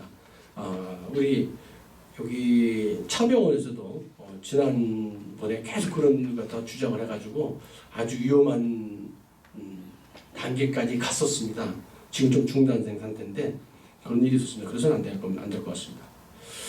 유전자 검사, 요건 이제 원래 이제 생명윤리법에 정확해 있는데요. 요새 의사가 아닌 사람들도 많이 시행을 하고 있어요. 그래서 이런 것들이 빨리 법을 이런 것들은 이제 제재가 돼야 됩니다. 여기 슬리퍼리 플러스 여러분들 미끄럼틀 타봤죠? 이렇게 위에서 워터 슬라이드 딱 타면 이렇게 샥 내려오죠. 중간에 멈출 수 있습니까? 못 멈춥니다. 의료윤리에 관해서 가장 기본적이고 꼭 지켜야 될 것들은요. 이 미끄럼틀을 타지 말라는 거죠. 여기까지가 되니까 여기까지만 우리가 기준을 서로 정하자. 그러면요 한 번 탔다면 끝까지 간다는 거예요. 그래서 경계선을 갖다가 꼭 넘지 말아야 한다는 것은 넘지 말아야 됩니다. 이제 거기 대표적인 게 안락사라든지 낙태라든지 인체 쇼핑, 장애매매 이런 것들이 들어갔습니다. 근데 이제 이게 시험관악이라는 게 나오는데요. 78년 7월 15일에 브라운 루스 브라운 탄생하죠. 여기 나온 것까지 좋았는데 이게 난임 환자들, 불임 환자들한테 참 희소식인데 대리모가 나왔어요. 대리모가. 그래서 우선 자꾸 아이 안 갖는 고통을 생각해봐라. 여러분들 아이는요, 베이비는 내 소유가 아닙니다. 그러니까 크리스천들은요 내 소유가 아닙니다. 하나님 소유입니다. 이게. 그런데 내 소유도 생각해요. 그러다 보니까 2년 전에 일본의 한 갑부는 인도의 그 16명인가 12명의 그 소녀들에게 자기 종자를 갖다가 주입시켜가지고 자기 자손을 만들어 공장에 뉘어놨어요. 이렇게 보통 16살, 18살이나 그 이제 그 젊은 그 이 청년도 안 되죠. 다 18살 정도 되면 그래가지고 대리모를 만들어놨어요. 돈 주고 이런 일이 있어요. 이건 있을 수 없는 일인데 이런 일을 자꾸 벌이게 됩니다. 이제 대리모도 여러 가지 종류가 있는데 상업적으로 돈 받고 하는 대리모 있고 자비적 대리모 있어요. 내 딸이 자궁이 기형해서 안 못하는데 사위의 정자를 내가 기증받아서 엄마가 장모가 놔줬어요. 실제로 그런 일이 있어 캐나다에. 그럼 걔의 위치는 뭡니까? 아들입니까? 아니면 이 장모님의 자궁을 통해서 나왔으니까 내 처제입니까? 상상할 수 없는 일들을 자꾸 과학기술이 발달했다고 해서는 안 되는 일을 자꾸 하고 있는 거예요. 이런 것들 안 했으면 좋겠어요. 최근에는요, 이 게이 부부들을 허용하는 나라가 일부가 있죠. 그래서 나도 아이를 갖고 싶어. 그래서 이제 입양하는 것까지도 허용이 됐는데 그걸 더 지나서 자기 정자를 줘가지고 대리먼저 줘가지고 아들을 안고 얘는 내 정자를 만든 아이. 옛날 정도 만들고 우리는 가족 그래가지고 사진 찍고 나왔더라고요. 야 정말 과학의 발달이라는 게 바벨탑을 쌓는 거 같구나. 이거 해야 될 거가 안 해야 될 것이 있는데 저 사람들의 생각이 정말 위험하다. 아이는 자기 소유가 아닌데 그 아이는 어떻게 자라나겠어요? 어떻게 자라나겠어요? 그 아이들이 그걸 한번 생각을 봤으면 좋겠어요. 이 미국에서는요 이 장기 매매가 합법적으로 이루어지고 있습니다. 2006년에요. 난자가 420억 원어치나 팔렸어요. 지금도 여러분 인터넷 들어가지고요. 이렇게 난자 매매 보세요. 나는 뭐 예일 대학교 나오고 캔 얼마고 뭐 우리 아버지는 로이오고 뭐 우리 엄마는 뭐 뮤지션이고 그래가지고 거기에 따라서 값이 달라져요. 비싼 우리 예일 대학 여학생은 2억 얼마 한다는 걸 내가 기사를 봤어요. 2억. 그리고 아까 이제 남성 동에서 얘기했죠. 그리고 뭐 몸이 뭐 갈기갈기 다 잘려서 다 팔립니다. 중국 사형수 이건 여러분들 잘 알고 있죠. 실제로 제 주위에도 제 동기도 간암 말기였었는데 간 이식 받고 지금 살아 있어요. 지금 살고 있어요. 근데 이걸 알기 전에 그 친구도 이렇게 수술을 했어요. 가가지고 돈 주고 1억 주고 했어요. 근데 지금 생각하면 너 때문에 또 네가 누군지 너도 모르지 자기도 모른다는 거야. 근데 사형수나 뭐 그런 거겠죠. 가지고 하여튼 이런 일이 벌어졌었어요. 요거 보면요, 이 필리핀의 한 섬에 그 청년들의 사진입니다. 이게 뭐 옆에 이렇게 자고 하나 있죠, 이렇게 칼자국. 이게 뭐냐면 필리핀 섬이 엄청 많다잖아요. 근데 그 섬에 다들 못 사니까 이 장기를 구축하려고는 살려는 사람이 가가지고 이 꼬신 거예요, 이렇게. 야, 너 장기가 콩팥이 2개인가 알지? 그건 내가 안 믿어. 너 한 개만 주라. 한 개만 있어도 충분히 산다. 그거 주면 어떡한대요? 내가 너한테 170만 원 정도 줄게. 눈이 번쩍한 거예요. 정말요? 잘라 팔았어. 170만 원이니까 갑자기 말해서 갑부가 됐어요. 이 청년이. 가지고 처음에 한 달 동안 낑낑낑 내가 딱 지나가니까 집도 사고 막 한단 말이야. 그래서 친구가 가지고 야 너 무슨 로또 맞았냐? 뭐냐? 그랬더니 놀랐대. 얘기해주라. 했더니 또 입이 간질간질해서 얘기하는 거야. 싫은 데가 어떤 사람이 와가지고 이렇게 해가지고 내가 말라가지고 이렇게 한적 뛰었더니 돈을 주더라. 그래서 이렇게 했더니 야 나도 좀 만나게 해주라. 같이 좀 살자. 의리있게 같이 살자. 가지고 줄줄이 다 친구들이 사람들이. 가지고 이 마을 청년은 다 한쪽밖에 없어요. 이게 이런 일이 벌어집니다. 이게 참 안타까운 일이죠. 자, 우리 의료인들은요, 이런 이제 생체 기증이나 뇌사자 기증이나 사후 기증 이런 것들이 있다는 것을 아시면 좋겠어요. 여러분들이 기증을 할 수 있다고 다 하는 건 아니에요. 근데 이제 가야다 우리 아버지 얘기를 가끔 하는데 우리 아버지 교회 다니는데 어떤 약사분이 이 만성신부증으로 이제 혈액 투석을 했는데 곧 죽게 되는 거예요. 우리 아버지가 보니까 너무 아까운 거예요. 이 사람이 너무 착하고 그래서 저를 불러더니 명진하는 거지. 네, 야 콩팥 2개인데 한 개만 없어 산다며. 그래서 네. 야 아무개 집사 그 집사 내 거 하나 주면 안 되냐? 네? 내가 너무 놀라가지고 그래요? 그래서 저도 이제 잘 모르니까 공부하니까 몰랐지 가지고 제가 이제 비뇨기과 이제 교수님 선배 교수님 전화했어요. 딱 그랬더니 교수님 나 이제 이 선배님 이거 우리 아버지가 이기도 있는 사정이라서 하나 도네이션을 갖다가 이렇게 하고 싶어 하는데 어떻게 하면 좋겠었더니 야 정말 훌륭하신 아버님이다. 그런데 연식이 오래돼서 안 되겠다. 연식이 너무 오래. 이 나이가 있는 거야 나이가 70 넘었는데 뭘 하냐. 여기 이제 50 몇 세까지 남자는 40세군요. 여자는 45세. 그 생은 언제 죽을지 모르고 기능이 떨어져서 받는 사람이 억울한 거예요. 요즘에 김수환 추기경이 이렇게 각막 이식 이렇게 했잖아요. 그 실패했잖아요. 연식이 오래돼서 이게 그래서 이 싱싱한 거를 줘야 된단 말이에요. 줄 때도 이런 기준들을 적어놨습니다. 이 보면은 이 사후 기증 있잖아요. 저도 사후 기증 요전에 그 면허증 질환들 개진했더니 사후 기증이 이렇게 딱 써 있더라고요. 각막 기증. 근데 저는 해당이 안 돼요. 제가 3년 전에 암 수술을 했거든. 제가 대장암 수술을 했거든 제가. 근데 저는 이제 해당이 안 되는. 여기 보니까 이게 암 수술, 에이즈 뭐 이런 안 된다고 그러더라고요. 이건 내 얘기도 못 하고 그래서 잘하는 사람 갖고 다니지. 갖고 다닙니다. 이런 기준들이 있습니다. 우리 신장 이식 요거는요. 왜 이런 신장 이식을 하게 되냐면 이제 콤포스를 누구한테 줄 것이냐 이런 문제가 생긴단 말이에요. 54년에 처음 이제 일란성 쌍대에서 선고를 해가지고 8년 살아서 대단한 일이죠. 그 다음에 우리가 이제 면역 억제제를 갖다가 개발되면서 이제 이식이 점점 많아집니다. 점점 많아집니다. 그런데 누구한테 먼저 줄 것이냐. 이게 참 문제란 말이죠. 그래가지고 이제 싸움이 되고 이제 돈 거래가 되는 겁니다. 여러분 화장실 가면 간 기증, 간 팝니다. 콩팥 팝니다. 가끔 보죠. 이런 것들이 이제 문제가 되는 겁니다. 심장 이식, 요거는 이제 우리 뇌사 개념 처음 들은 건데 67년에 그 나바프리카 공화국에서 이제 크리스천번하드가 이제 그 교통사고로 뇌사에 빠진 사람의 심장을 꺼냅니다. 그래가지고 다른 심장 이식을 합니다. 한 사람 죽었잖아요.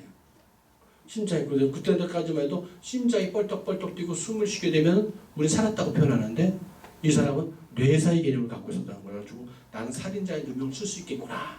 가지고 그 일을 저질렀죠. 그 다음에 이제 하버드 이제 의과대학에서 이제 그 리포트를 만듭니다. 야, 과연 우리가 의학을 발견 어떤 게 죽음이 진짜 죽음이라고 가정할 수 있는가? 세포에 완전히 세포 하나까지 죽는 그 순간 죽음이냐? 완전히 논란이 됐었죠. 그 전까지는 그 뇌사 개념이 나오기 전까지는 우리가 심폐정지, 호흡정지를 이제 우리가 고전적인 죽음의 개념을 하는데 뇌사의 개념이 이제 이때부터 들어오게 됩니다. 그래서 이제 장기 이식이 가능해집니다. 여러분들 이제 이 사람 숨쉬는지 아닌지 어떻게 알 수 있는지 해보셨어요? 저도 처음 의사가 돼가지고 응급실에 딱 가가지고 환자 들어오는데 선생님 숨을 안 쉬어야 돼가지고 이렇게 하는데 잘 모르겠어가지고 영화에 본 대로 여기 딱 잡았는데 아무것도 안 느껴지는 거예요. 영화 보고 여기 딱 잡잖아요. 뭐가 잡히 아무것도 잡히 안 잡히지. 쉽게 할 수 있으니까요. 여러분들은 이제 핸드폰 있죠? 코앞에 가면 되보세요. 이렇게 옆사람 한번 보세요. 뭐가 생기나? 기미소리죠? 이거 미러 테스트라고 해요. 미러 테스트. 이 정말 이렇게 많이 아픈 환자들은요. 숨도 아주 가잘 부있어가지고 이렇게 들어봐도 모르겠고 청진기 대도 모르겠고 내 숨소리인지 이상 소리인지 내가 알 수가 없어. 그래서 손가락을 해봐도 잘 모르겠고 그럴 때 이제 이렇게 미러 테스트로 이렇게 딱 대고 이분 이제 숨을 작게 쉬고 있구나. 이제 그런 걸 이제 알 수 있는 것 중에 하나입니다. 인체 신비전 요것도 아까 그 뉘른베르그 조약이 나오는데 독일 사람이 딱 붙이서 많이 했는데 이분도 독일 사람이요. 플라즈마 요법이라 가지고 기법이라 가지고 이런 걸 그냥 발기발기 이렇게 조직마다 이렇게 분해할 수 있는 이런 기술을 개발을 했어요. 가지고 밑에 게 대련이네 대련 중국 대련에서 이런 공장에서 사람 시체를 갖다가 무슨 모르겠네요. 뭐 이렇게 가끔 지하철 앞에 가면 뭐 이렇게 중국 종교를 탄압한다 해가지고 뭐 이렇게 하는 거 있는데 그 신도들을 이렇게 했다는 얘기도 있고 그럽니다. 그래가지고 이거를 갖다 했다고 우리나라 사람들이 애들 데리고 열심히 보러 갔어요. 그랬더니 저는 이거 보고 약간 경악을 했어요. 정말 이 앞에 가서 1인 시위라도 해야 않겠나. 이거 세상에 아니 이거 베껴놓고 뭐를 보자는 건가. 호기심에 충족시키는 게 이게 뭔가 도대체 이게 뭐라는 짓인가 하는 생각이 들더라고요. 여기 위에 그 이쁜 여자분이 계시죠? 이분이 그 중국의 유명한 여배우입니다. 여배우. 여배우인데 기자라는 얘기도 있고 그런데 중국의 유력한 이 정치인의 정부였었는데 정치인의 그 부인이 죽였다는 거예요. 죽여서 요거 여기다 넘겼다는 가지고 옆에 이러고 있는 분 있죠? 이분이라는 거예요. 근데 진짜인지 모르는데 이렇게 제가 이렇게 연구를 많이 해봤어요. 이렇게 맞나 근데 맞는 것 같기도 하고 안 맞는 것 같기도 하고 그러는데 아무튼간에 구글링 떠오면 이 사람이 뜹니다. 그래서 이분도 여기 한국에 왔었죠. 이렇게 이 모양이. 근데 우리가 그 몸에 대해서 이렇게 유물론주의로 생각해서는 안 될 거라는 생각이 듭니다. 우리 피임의 역사도 이렇게 한번 윤리적으로 참 이게 재밌는 게 보여드리는데요. 1960년에 FDA에서 최초 경고 피임약 먹는 오랄 피를 갖다가 이제 승인을 해줍니다.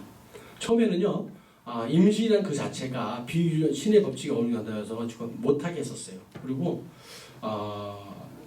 1965년에만 해도요, 미국에서는 기혼 여성들만 피임약을 구입할 수 있었습니다. 근데 1960년대 어떤 게 있냐면요, 1968년에 이 프랑스의 68혁명이라는 게 일어나면서 중국에는 문화 대혁명이 일어나고 또 미국에서는 히피 문화와 이 반주 문화가 확 일어나면서 이 프리섹스의 이 광풍이 일어납니다. 그랬더니 정부에서 야 이거 문제가 있는데 이러다가 이 사생아가 많이 태어나겠어. 이 피임약을 이 젊은이들한테 좀 나눠줘서 낙태라든지 이 사생아의 출생을 막아야겠다 가지고 그때 풀어줍니다. 결과는 어떻게 됐을까요? 제가 이제 이 자료를 가지고 이제 어떤 토론이나 이런 걸 이제 자주 사용하는데 기하급 수적으로요, 낙태 숫자도 올라가고요, 사생아 숫자는 이렇게 미혼모 숫자 이렇게 올라갑니다. 이렇게 올라갑니다. 맨 밑에 보면 우리 에머전시 컨설턴트에서 응급 피임약 있잖아요. 노레보. 이제 그 관계를 맺은 후에 48시간 내에 이게 그 약을 먹으면 이제 한 70-80%의 성공률이 있다. 그래가지고 이거를 갖다 약국에서 그냥 사게 해달라. 저는 이제 이거 좀 황당하더라고요. 또 이 말이라는 게 달라요. 이거는 에머전시 컨트라셉티브인데요. 우리나라에서는 사후 피임약 이렇게 됐어요. 이거는 응급 피임약이에요. 그러니까 진짜 나쁜 괴한들에게 그 강간을 당하거나 이런 성폭력을 했을 적에 응급적으로 처치할 수 있는 약인데 이걸 갖다가 막 사먹게 하는 거예요. 그래가지고 마음대로 사먹게 하자가지고 무슨 소리냐. 그래가지고 이건 4년 전에 큰 공청회가 있었는데 그때 가지고 갔더니 산부인과 선생님들은 내가 그때 산부인과에서 좀 실망을 했는데 좀 더 이렇게 원칙적으로 딱 나갔어야 되는데 산부인과 선생님들이 자기 밥벌이에 관한 주장만 좀 많이 하시더라고요. 그래서 실망을 했어요. 근데 그 당시에 신부님들하고 이렇게 낙태 반대하는 우리 운동하는, 저도 낙태 반대 그런 운동을 합니다. 가지고 그분들은 아주 열심히 했어요. 원칙적인 생명 존중에 대한 주장을 많이 했어요. 그랬더니 그 옆에는 또 여학생들이 너무 이쁜 여학생들이 선글라스 끼워가지고 나도 낙태할 권리가 있다. 이렇게 시위하고 그랬었어요. 근데 결국 이제 작년에 전문 피임약으로 전문약으로 남아있게 됐습니다. 그 전에 이제 기독교 대표, 카톨릭 대표, 불교 대표 그래가지고 클로즈 이제 풀 디스커션을 한번 홍익기에서 했었어요. 저는 이제 기독교 대표로 가서 했었는데 가서 이런 얘기를 충분히 했습니다. 그리고 도대체 청소년들에게 술과 담배도 컨트롤 못하는 나라에서 이걸 청소년한테 주자는 게 말이 되느냐. 그 주장에는 청소년한테도 주자고 나왔었어요. 영국에서 실질적으로 14세 이상 된 아이들에게 학교 양호실에서 이 응급 피임약을 나눠줬습니다. 지금 주고 있습니다. 어떤 결과가 나타나냐면 청소년들에게 그 성병이요 이렇게 올라갑니다. 이렇게 올라갑니다. 이게 결국 해결책이 안 된다는 얘기예요. 이런 것들에 대해서 우리가 바라보는, 우리가 생각하는 생명교회 클럽에서 이런 것들에 대해서 한번 알고 있어야 돼. 이런 얘기 듣기가 좀 쉽진 않을 거예요. 또 하나의 낙태 사건에 대해서 한번 짚어봅니다. 로드 웨이드 아주 대표적인 사건인데요. 73년에 있었습니다. 그 로마 맥커비 이제 살아계셔요. 지금 이분이 살아계십니다. 이분이 이제 낙태를 하고 싶은데 낙태를 안 해주는 거예요. 의사 선생님들이. 미국 의사 선생님들이 참 이런 멋진 분들. 내가 왜 그런 짓을 하는데 사람을 왜 죽여? 나 안 해. 낙태를 안 해준다고 소송을 했어요. 의사 선생님을. 그래가지고 이제 싸움이 붙었습니다. 싸움이 붙었는데 결국 이 낙태를 해달라는 이 노마 웨커비, 이 사람이 이제 이 가명을 로우라고 썼어요. 로우. 실은 로마 웨커비인데 이겼어요. 어떻게 했냐? 내가 실은 윤곽을 당했다. 폭도들한테, 나쁜 사람들한테 윤곽을 당했다. 여러 명한테 내가 강간을 당했는데 내가 이 정신적 이 트라우마도 힘들어 죽겠는데 내가 이 얘기를 나가지고 내가 어떻게 내가 이 인생을 책임지란 말이냐. 네가 당신 같으면 어떻게 했냐. 딱 했더니 판사가 야 맹구이다. 네가 이겼다 그래가지고 네가 이겼어. 그 후에 몇 명이 죽었지 않습니까? 밑에 5천만 명이 낙태가 이루어집니다. 5천만 명이. 그때 어떤 일이 있었냐? 97년에 이 노마 웨커비가 고백을 합니다. 실은 내가 그때 윤간을 당한 게 아니었다. 내가 급진적인 페미니스트인 나한테 와서 그렇게 나한테 각본을 짜줬다. 난 후회한다. 그래서 이분은 요새는 도리어 낙태 반대 운동 열심히 하고 있습니다. 이분이. 그런데 그 동안에 자기 한 번의 그런 이 잘못된 행동과 판단을 해가지고 많은 윤리적 이 기준이 슈프팅 확 쏠렸잖아요. 5천만 명이나 이렇게 죽었죠. 그 기준이 24주까지라는 기준이 이때 나온 겁니다. 요새는 24주 그 전에 태어나도 살리죠. 그래가지고 기준이 뭐냐 했더니 엄마 뱃속에서 떨어져 나올 적에 자생적으로 살 수 있는 그 시기를 저까지는 봐준다. 이렇게 얘기하는 거예요. 나라마다 기준이 다르는데 이건 그렇지 않죠. 어머니 뱃속에 있을 때도 심장은 뛰죠. 그 심장이 지금 저의 심장 아닙니까? 나의 심장입니다. 그 존중해 줘야죠. 그 급진적인 사람들은 그래요. 내 마음속에 있는 암덩이 같은 이 나를 괴롭힌 존재를 갖다 내가 없앨 자유를 달라. 무섭지 않습니까? 이건 생명에 대해서 전혀 생각하지 자기 너무 이기주의인 생각이죠. 맞지 않습니다. 이게 대표적인 이제 낙태에 대한 개념을 우리가 또 알 수 있습니다. 생명윤리라고 하면 그러면 어떤지 뭐 건강법도 생명법도 자기결정도 어떤 게 좀 이렇게 서열을 좀 매겨다오, 프라이어티를 매겨다오. 이제 매긴다면요, 제일 중요한 건 생명권입니다. 생명권. 생명이 없으면 아무것도 이루어지지 않습니다. 두 번째는 건강해야 됩니다. 건강하지 않으면 또 이루어질 수 있습니다. 그 다음 번이 자기결정권입니다. 그런데 이 자기결정은 제일 앞에 놨던 경우가 있습니다. 지금 특히나 이제 지금처럼 포스트 모더니즘의 세상을 살면서 보편적 가치와 기준을 다 없애버리자. 정상과 비정상의 경계를 없애버리자. 요새는 또 성평등까지 해요. 양성평등과 성평등의 차이를 아세요? 잘 모르죠. 지금 상당히 위험한 시기가 왔어요. 양성평등은요, 남자나 여자나 평등하다. 똑같은 권리들이 양성평등입니다. 성평등은요, 생물학적 성을 부인하는 겁니다. 내가 남자가 될 수도 있고 여자가 될 수 있다는 거예요. 이게 성평등. 이거 위험한 생각이에요. 그 이제 그 오마바마가 해가지고 백악관에 이 화장실 하나 더 만드는 거 아니에요. 우리나라도 이제 그런 시기가 올 수 있어요. 여러분들 이제 그거에 대해서 여러분들 좀 잘 알고 계셔야 돼요. 트랜스젠더라고 그러잖아요. 우리 이제 남자가 여자가 되고 싶다 그래가지고 뭐 이렇게 남자 생식기를 다 자르버리고 인공적으로 그 질을 만듭니다. 그런데 청주에서 희한한 판결을 했어요. 보통 그런 생식기를 자르고 자기가 그 외유형까지도 수술을 해야 인정을 해주는데 이 남자 생식기를 달고있는데도 여자로 인정을 해줬어요. 몇 년 전에. 그러면 난 여자기 때문에 여탕에 들어갈 수 있는 거야. 미국에서 이런 일이 벌어졌어요. 고등학교에 여자 탈의실에 난 여자다 생각하고 인정만 내가 꽃을 달고 여자 탈의실에 들어갔어. 여학생들이 난리가 뭐야 너 뭐야 항의라고 엄마한테 엄마 남자애가 그냥 들어왔어. 지 여자네 미친놈이 이상놈 들어왔어. 가지고 그 학부모가 난리가 나서 항의를 왔어요. 항의를 왔더니 그럼 당연히 받아줘야 되는데 이미 그 의미를 모르고 받아들였다는 거예요. 받아들인 상태예요. 그리고 성적 지향을 갖다가 차별하지 마라. 개인적으로 존중해줘라. 그럼 어떻게 하냐? 화장실 하나 더 만들어라? 그래서 오바마가 만든 거예요. 오바마가 백악관에다 화장실 하나 더 만든 거예요. 해가지고 그냥 이 제3의 성이라나? 생물학적 성을 인정하지 않는 거예요. 이거는 양성평등 전혀 다른 겁니다. 아주 위험한 생각입니다. 이거는 여러분들이 좀 알으셨으면 좋겠어요. 이 자기결정권, 이 성적 자기결정권이라는데요. 이게 그렇게 된다면요, 이분들 세상은 완전히 철저한 유물론주의랍니다. 유물론주의랍니다. 어떻게 보면 이게 막시즘하고 또 통합니다. 막시즘하고. 막시즘은요 원래 모든 것이 평등합니다. 유물론주의 모든 것이 평등합니다. 근데 참 세상이 재밌는 게요. 이 막시즘을 처음 들어온 게 소비에트 아닙니까? 중국? 근데 여기는 성평등은 안 갖거든. 예. 이 성에 대한 이 평등은 안 갖고 들어요. 이 사람들은. 그 희한하죠. 이게 이제 요새 이제 나오는 네오마르크시즘이라는 것은 흘러들어옵니다. 요즘에 그 강남역에서 여혐, 뭐 남혐 이런 얘기를 했잖아요. 바로 이게 성정치라는 겁니다. 이런 것에 이 생명이랑 아주 밀접하게 관계가 있습니다. 그래서 여러분들 생명경애클럽이라는 이런 좋은 테두리에 대해서 활동하시는데 여러분들이 어떤 기준이 없으면요, 여러분이 소금이 될 수 없습니다. 소금이란 말은 기준입니다. 기준. 확실한 기준을 가지고 계셔야 됩니다.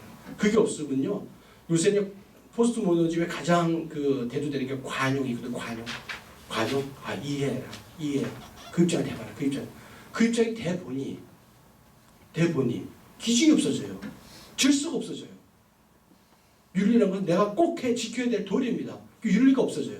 그러다 보니까 이제 포스트 모더니즘에 빠진 그런 그 학자들은요, 낙강의 윤리, 모든 윤리를 다 해체하고 다시 만들자 이런 얘기까지 나오는데 그건 우리하고 맞지는 않습니다.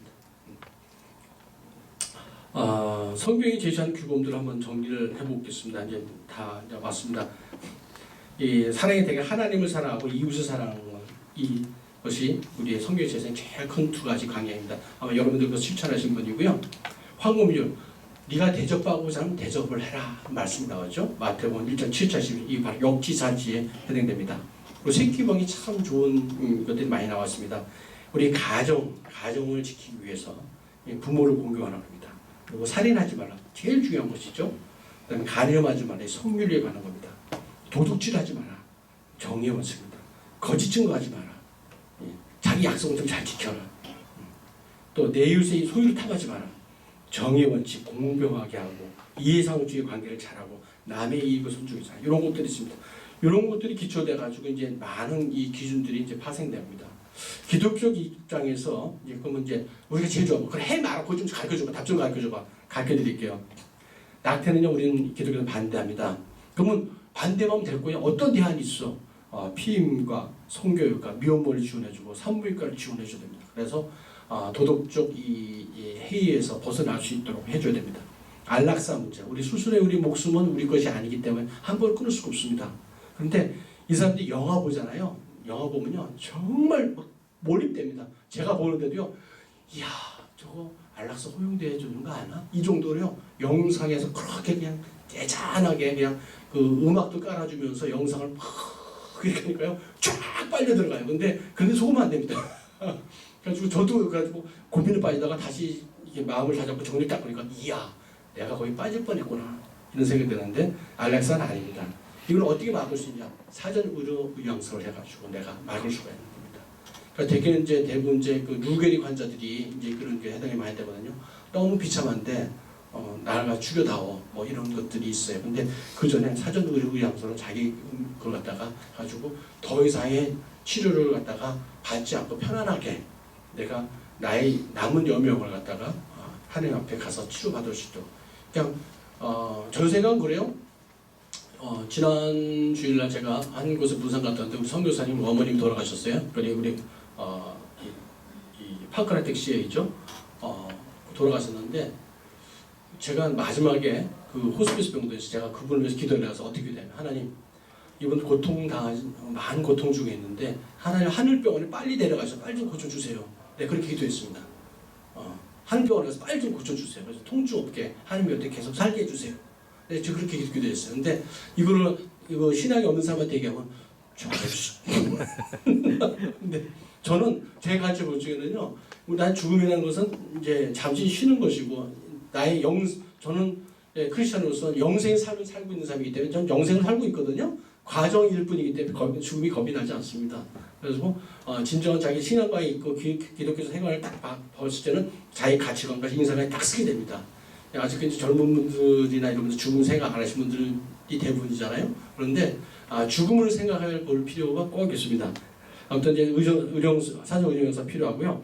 배아 줄기세포는요 성체 줄기세포나 역분화 세포로 대체 가능합니다. 응급피임약은요 성윤리 교육을 다 강화시켜야 됩니다. 내가 아무 때나 그냥 아무 마음만 나고 이렇게 관계를 맺고 나면 됩니다. 요새 중고등학교 이 성격 보면 너무 심각합니다. 그 일부터 편향된 이 급진적인 그런 교사 선생님들이 뭐라 그러냐면 여러분들 중에 그런 배우는 사람들 있을지 모르겠어요. 가서 콘돔 사와. 해본 사람 있어요 여기서? 수업 시간에 수업 시간에 콘돔 사오기, 남자친구와 대화할 적에 어떻게 해야 되나 뭐 이러면서 어떨 때 성관계를 해줄 수 있냐. 그리고 성관계 서로가 합의하지 않으면 성관계를 갖지 마라. 그럼 합의하면 해도 된다는 거 아니에요. 합의하면은 그때 뭐가 필요한 게 뭐가 있을까? 그래서 피임약, 또 콘돔, 사후 피임약. 그것도 안 될 때는 지뢰사정. 이런 걸 갖다 애들한테 그런 걸 가르쳐줬어. 야, 저 이상하네. 야, 내 딸이 저걸 봤거든. 확 그냥 가가지고 어떻게 하면 좀 좋겠는데, 정말 우리 딸은 다 커서 이제 그 교육을 안 받았어요. 그래가지고 좀 다행인데 요새 애들 그렇게 배우고 있단 말이에요. 그래서 그런 게 이 성교육도 이 윤리가 기준이 안 됐을 때는 좀 위험한 도구가 될 수 있구나. 저는 이제 공부해서 알거든요. 피임약 풀어놨더니 더 안 좋은 일이 벌어졌잖아요. 그죠? 낙태를 갖다가 허용해도 더 이 한 사람 때문에 많은 생명이 앗아갔잖아요. 또 이 인간 복제를 하려고 이렇게 노력하는 사람들이 많아요. 그런데요, 과학적 호기심이 정의로운 게 아닙니다. 그리고 장기 이식은 찬성합니다. 그런데 충분한 정보를 제공해야 돼요. 여러분들 콩팥 이식 있잖아요. 콩팥 이식 아까도 얘기했지만 콩팥 이식을 해주게 되면요, 정말 귀한 일입니다. 생명이 왔다 갔다 하면서 하나 띄워주잖아요. 생명을 나눠주는 겁니다. 통계를 냈습니다. 콩팥을 기증한 사람이 평균 사람보다 2, 3년 적게 삽니다. 처음 듣죠? 그래서 요새 콩팥을 기증한 사람들이 모임이 또 생겼어요. 야, 내가 그때 너 안 가르쳤잖아. 내가 그렇지 않으면 2년 더 살아고? 나 그때 모르고 했어. 누구한테 보상을 좀 해줘. 그래가지고 그 사람들이 또 뭉쳤어요. 이렇게 또. 응? 왜 나한테 그걸 안 가르쳐줬어? 이런 일이 벌어져요. 실제로 우리나라에서 있던 일이에요.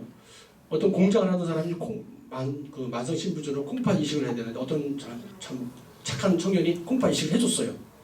너무 고마워가지고 이 공장하는 사람들 돈 좀 있으니까 당신 때문에 내 모든 가족도 살고 공장도 운영하고 먹고 살게 되고 내가 건강하고 고맙다 해서 돈을 좀 줬어요. 네, 지금은 요새 그렇게 주면 안 됩니다. 그래서 그러고 끝났어요. 근데 좀 지나다가 이 청년이 하다가 다 들어먹었어. 그래서 어떡하지? 혹시 그 공장 하시는 그분이 마음이 착한 것 같아. 한번 좀 도움을 청해볼까?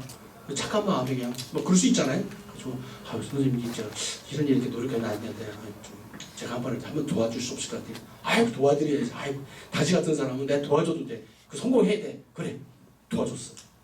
또 들어먹었어. 가지고 한 번만 내가 더 부탁해보자. 또 가서 살다 보면 용기 내게 살다 보면 한 번 실수하고 두 번 실수할 수 있네. 꼭 성공하게. 또 줬어. 또 들어먹었어. 이제 안 와야 되는데 또 왔어. 가지고 또 달라니까 이 콩팥 기증받은 공장 하시는 이 사람이 화가 난 거야. 은근히 화가 나. 너무한 거 아니냐고. 응? 좀 꼭 나한테 도움을 받아야 되냐고. 너무하는 거 아니냐고. 그랬더니 이 청년이 또 악해져가지고 그럼 내 거 돌리도 이렇게 내 거 돌리도 이렇게 나온 거야. 가지고 공여받았던 그 공장 그 사장님이 자살했어요. 끔찍하죠. 이게 싫어해요. 이런 일이 벌어진다면. 그래서 이제 우리가 장기 기증하고 이렇게 서로 주고받는 사람 철저하게 비밀을 붙입니다. 이렇게. 그런 일이 있고 나서부터. 하여튼 그런 일이 있습니다. 장기 이식에서 충분한 정보를 제공해야 된다. 대리 이거는 입양할 수 있잖아요. 그죠? 또 동성애 문제가 요새 많이 나오는데 동성애는요 창조 질서를 파괴하는 겁니다. 이게 선천적이라고 얘기 잘못 나왔는데 선천적이 아니라 후천적입니다. 이미 학문적으로 다 이게 증명이 되어 있습니다. 그래가지고 이게 기독교적인 것뿐만 아니라 제가 이제 성과연구협회 거기서 총무인데 이제 그걸 정신과적이나 철학적이나 또 보건의학적이나 다 이렇게 해봤어요. 다 해봤어요. 그랬더니 좋은 게 없어. 너무나도 이 피해가 많아요. 그래서 이거는 윤리적으로 맞지 않다. 또 장기매매. 우리 몸은 하나님 소유이기 때문에 함부로 팔아서 안 됩니다. 일부 급진적인 윤리학자들은요. 콩팥 하나 파는 거 자기 몸의 자기 결정권인데 허용해주자 이런 사람도 있어요. 그럼 안 됩니다. 자살? 이거는 자살해서는 안 돼요. 우리나라가 자살 1위 국 아닙니까? 우리 생명이 얼마나 소중한 건데 왜 죽습니까? 죽을 힘써 그 죽을 힘 갖고 살면 되지. 근데 예외적인 경우가 있습니다. 여러분들이 위험 처해인데 내가 폭탄을 알고 내가 죽었다. 이건 자살로 안 보이죠? 그죠? 이타적인 내 생명을 내 스스로 버린 거는 자살하지 않습니다. 이런 거 좀 다릅니다. 자, 여기까지 됐는데요. 하여튼 몇 시간에 한 거다 전동투께서 했는데 많이 조는 분들이 없어서 너무 감사합니다. 네. 3명 이상 졸면 내가 나가려고 했는데 딱 2명까지만 졸았어요. 감사합니다. 궁금한 거나 이렇게 물어보시고 하시죠. 너무 잘 들어주셔서 감사합니다. 여기 계신 분들이 참 훌륭하신 분들이 많은 것 같습니다. 궁금한 거 아무거나 또 해보세요. 뭐.